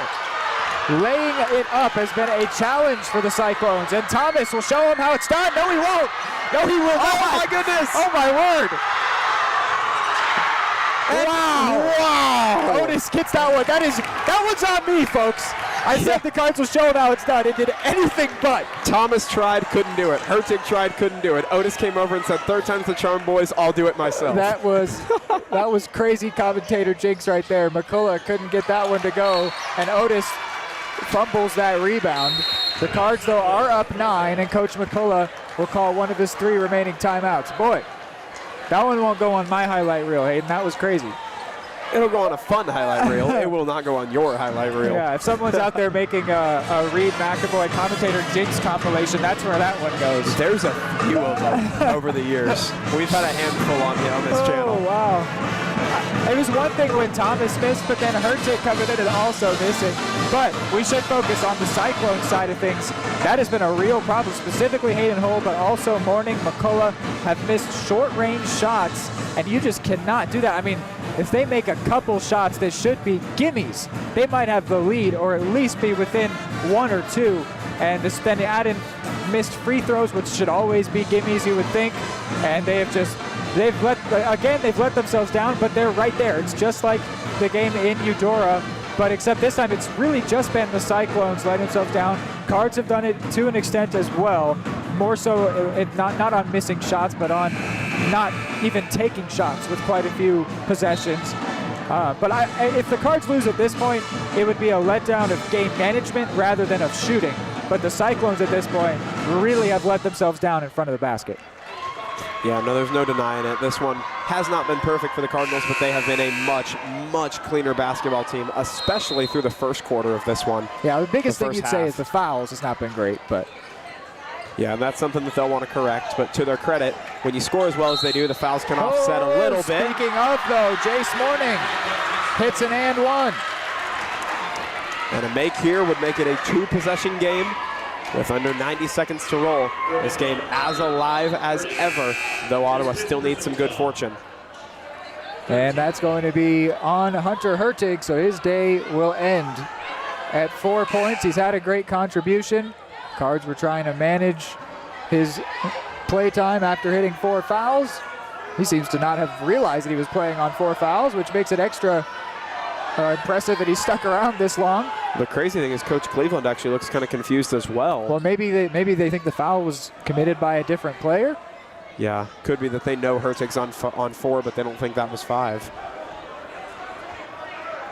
Kind of just awaiting the call here. Hertig looks confused. Dunback looks confused as to whether or not he's going in. They verify that it is Hunter Hertig's day done. His 5th foul. He will get a round of applause from his teammates and the traveling Cardinals support. He has had a nice day. Comes to an end here on a shooting foul for Jace Morning, and he will convert that 3-point play. He has 20 today. He was the player that made that final free throw before the Cyclones lost to Cy Thomas's buzzer beater. He has certainly come here on a mission, and putting up 20 points would feel to some extent like mission accomplished, but I'm sure he wanted the win more than any number of points. Osborne! Again! Snuck along the baseline, sets himself up for a massive 2 when the Cardinals needed it again. 32 points in the game. Tries to go off the glass, does not go, but it's going to be Askins-Dietrich with it. McCullough can't get it, and Otis will come away with it. 45 to go. Do the Cyclones want to foul here? They feel like they have to do something. You would think so. Yeah, they will go ahead. I mean, they've only committed 1 at this point, so they're going to have to commit a lot more fouls. It's a 3rd foul there committed by Jace Morning. They do not want to lose him, but they will want to try and send the Cardinals to the line here to preserve as much time as possible. Either that or call timeouts. They've got to do something here because they need to make a lot of progress. Will Morning commit another foul? He will. That's 4 now. That's surprising not to ideal. surprising to use him instead of anyone else. Yeah, I mean, I would think as far as shooting goes, he would be maybe the last player on this entire floor that you would want to be in trouble with fouling out. Because if it comes down to a late shot based off what we've seen today, I'd like to have the ball in his hands. And it'll be Thomas, he's fouled again. That time by McCullough. Now. So they're quickly racking up the fouls. It's his 3rd, and now this next one will send the Cards to the line. Agreed. This is where it just comes down to efficiency and execution for the Cardinals. If they do what they came to do, they do their jobs well and cleanly, they can walk out of here having swept the Cyclones, but they got to finish. Dunback gets that one taken away without getting a foul. And that one into the corner for Seaton, who will now get a shooting foul. So the Cards send the Cyclones into the bonus. Or no, excuse me. Conflating my team fouls. It's now 4 apiece, 3 against Schneider. Cards call a timeout before Seton gets to take his shots on the line, where he is 5 of 6 thus far. So Hayden, 23 seconds to go. They will still likely want to foul after these 2 free throws. How do the Cyclones try and play this? They clearly don't want to give up, and you got to respect that, but it's a lot to do. Yeah, I mean, without a doubt, you've got to be able to hit threes. It doesn't really matter who you set it up with. You, of course, trust Morning quite a bit from that spot. Seton's been a solid shooter. You always know McCullough can drain a big one if he needs to. You need to shoot from 3, and you probably need to get at least 1 clean defensive turnover like they just did. I mean, that is an absolute necessity down by 3 scores. Need to hit from 3, need to get turnovers. I think really there would have to be a Cardinals mistake in the recipe there. 100%. They can't do it all on their own. No, and the good news for them is the Cardinals have given glimmers of that opportunity tonight. Yeah, that one certainly was weird. Hasn't been everywhere. This one from Dunback was weird. He was being hugged by McCullough when the ball was inbounded. I thought they could have easily called the foul there, but they did not, and he ended up bobbling it away. And it's a miss from Seton, only his 2nd from the line this game.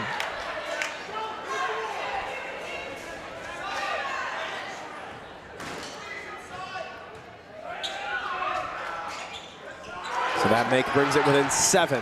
Inbound to Thomas, swarmed by Cyclones defenders. He's going to move it outside to Schneider. Here's Dunback. He's trying to run away from the foul, and then McCullough grabbed a piece of his shirt, and he's saying, I fouled 10, not 1. Don't put Thomas at the line.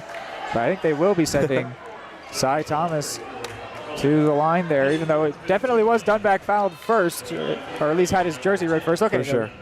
They will send Dunback to the line. Now McCullough is also up to 4 fouls. Interesting to use their best shooters to do that, just because, if you complete this comeback, there's a strong possibility of overtime, and you'd hate to then look up and not have your best shooter. Yeah. But I suppose having a chance in overtime is better than not. But I mean, you could just use anyone else to foul. Dunback can't get that one to go.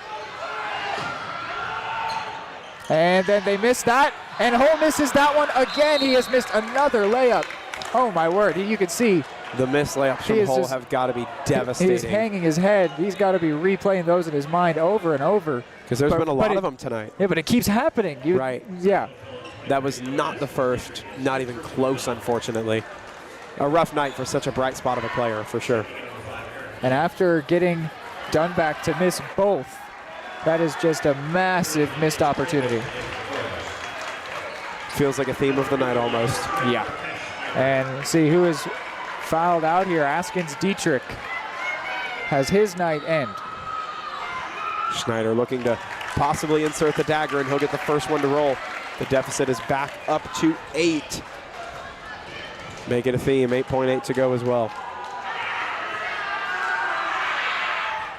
This time they will not get away with anything positive, so the only way they're going to make progress is if they hit a 3, which that's what they'll try to do. It won't happen. Loose ball, Cards get it, and the Cyclones concede. The Cardinals get a win here on the road. A big win, 63-54. It's a doubleheader sweep for the Cards. They come into the Cyclone zone, and they emerge victorious. A fantastic performance here for this Cardinals team. Big smiles on the faces of key contributors and seniors and everyone for this Cards team. How could you not be proud of a performance like that?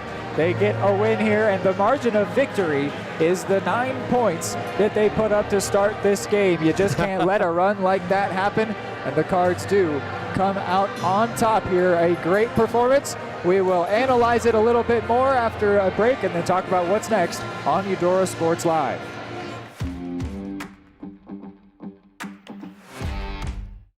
Are you looking for a trusted partner in pet care? Look no further than Udora Animal Hospital, proudly serving Eudora and the surrounding area since 1975. Eudora Animal Hospital offers a wide range of services, including wellness exams, surgeries, routine vaccinations, and emergency care.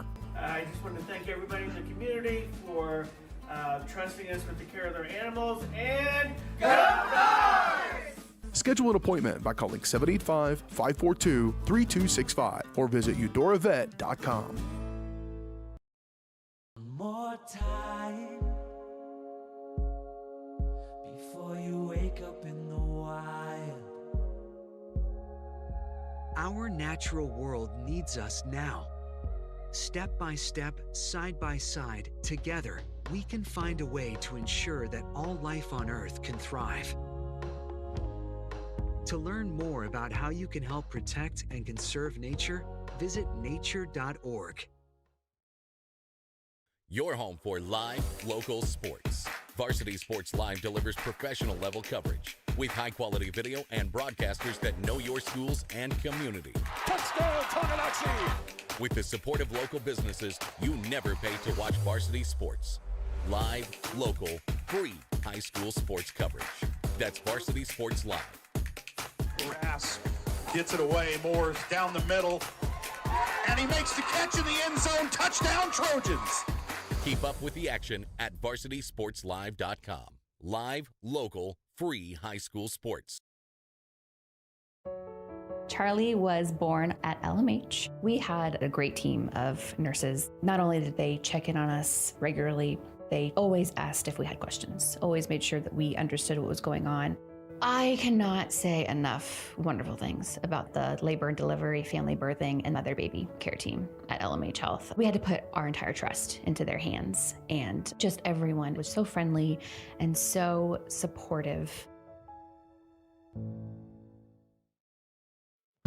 At Fort Scott Community College, we understand that a scary part of figuring out your future isn't only answering the question, what should I do, but where do I belong? Maybe you belong here as part of Fort Scott Community College's John Deere Tech program. Maybe you belong here as part of the perennial playoff-bound Greyhound baseball team. I don't know where you've been or where you're headed, but I know we're saving a spot for you because you belong at Fort Scott Community College.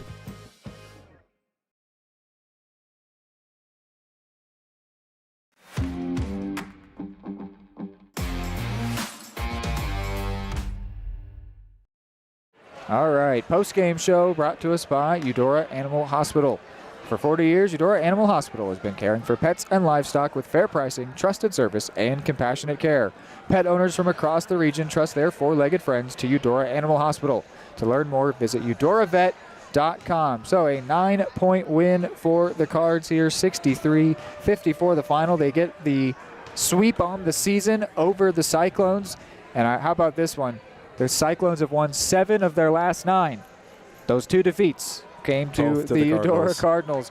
They fall to 11-8. The Cards are back above 500, sitting at 9-8, and that'll feel very good after losing what was a very winnable game against Baldwin to get a win here in enemy territory. What do you make of the way that this one played out, Hayden? Yeah, I mean, first and foremost, Cards got to be happy walking out of this arena with a win because this is. They had a sub-state loss here last year, so it's going to feel good to walk out of here victorious. But I was really impressed with the Cards in a couple of different ways tonight. One big one was the way they continued to stay on the gas and stay ahead of the Cyclones all night long. Every time a charge would feel like it was starting to mount. Now, granted, the Cyclones didn't help themselves a whole lot at times. They had mistakes, they had errors. Certainly were a stumbling block for themselves at points. But the Cardinals, nonetheless, always scored the points they needed to remain ahead. They never let this game get to the point of being fearful for them. The closest it got was, I believe, in the second quarter, if I recall. It got to 18-21, and the Cyclones had momentum. It felt inevitable that they were going to take the lead. Cards would have to fight to get it back and then go from there. They ended up getting a 3, stretched it out, and walked it right back out to a double-digit gap and held it there for a lot of the game. Yes, Ryan Osborne had that dunk to give the Cards the lead, and they never gave up the lead all day long. Never, which is crazy the way this game played out.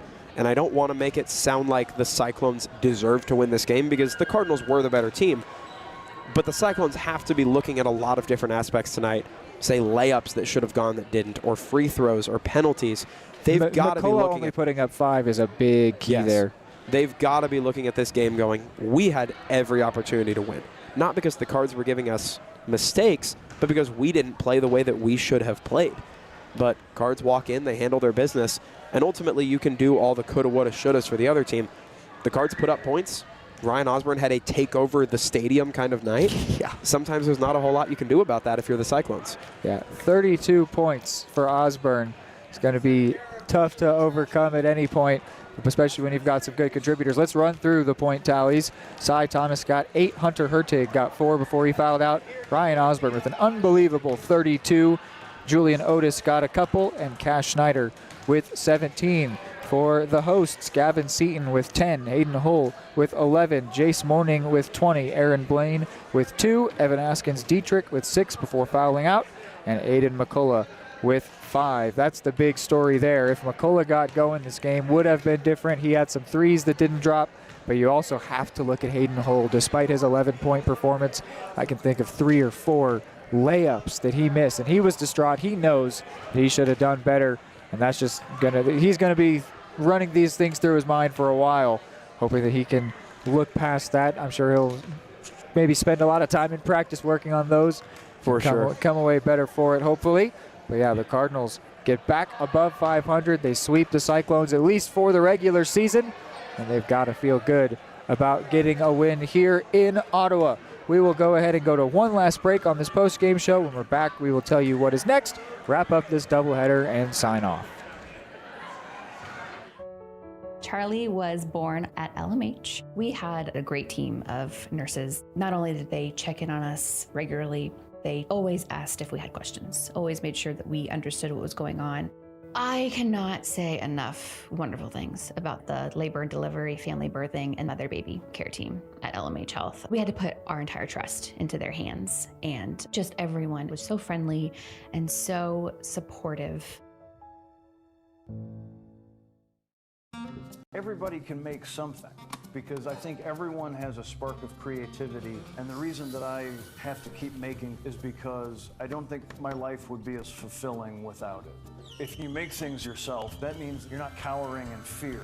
You're out there taking chances. That, I think, is my way of saying I love you to the world. All right, now I want to hear why you make. Share your own Why I Make story today. Visit whyimake.org.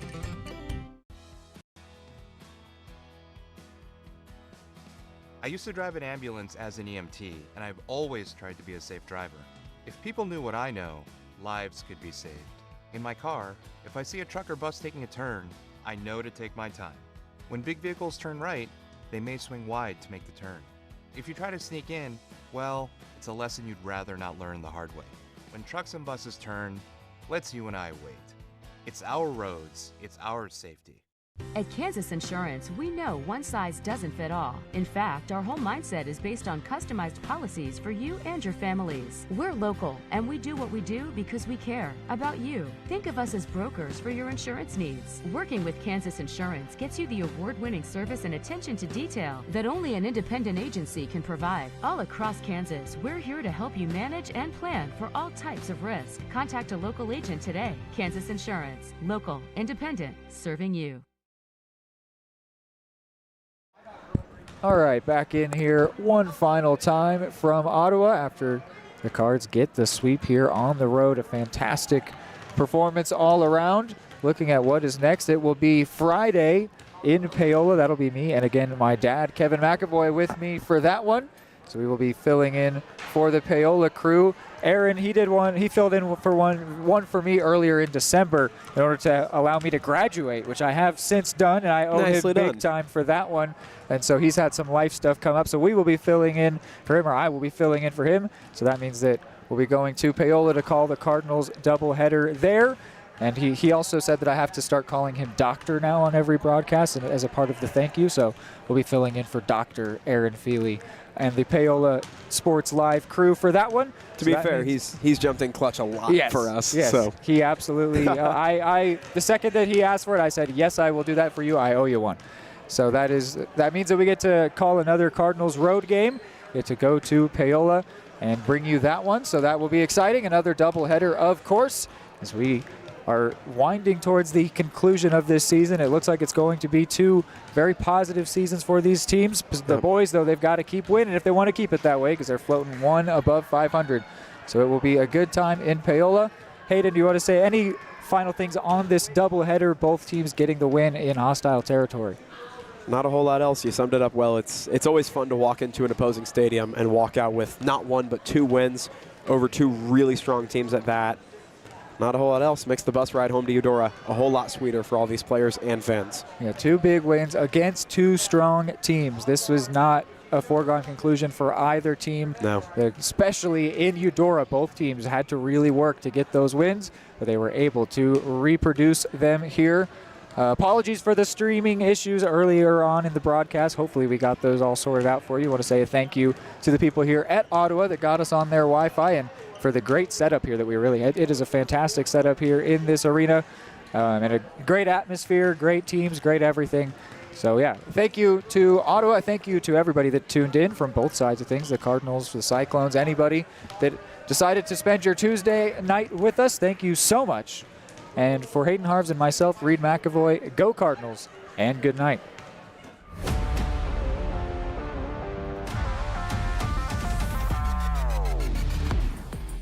From the gridiron to the hardcourt, the pitch to the mat, don't miss any of the action.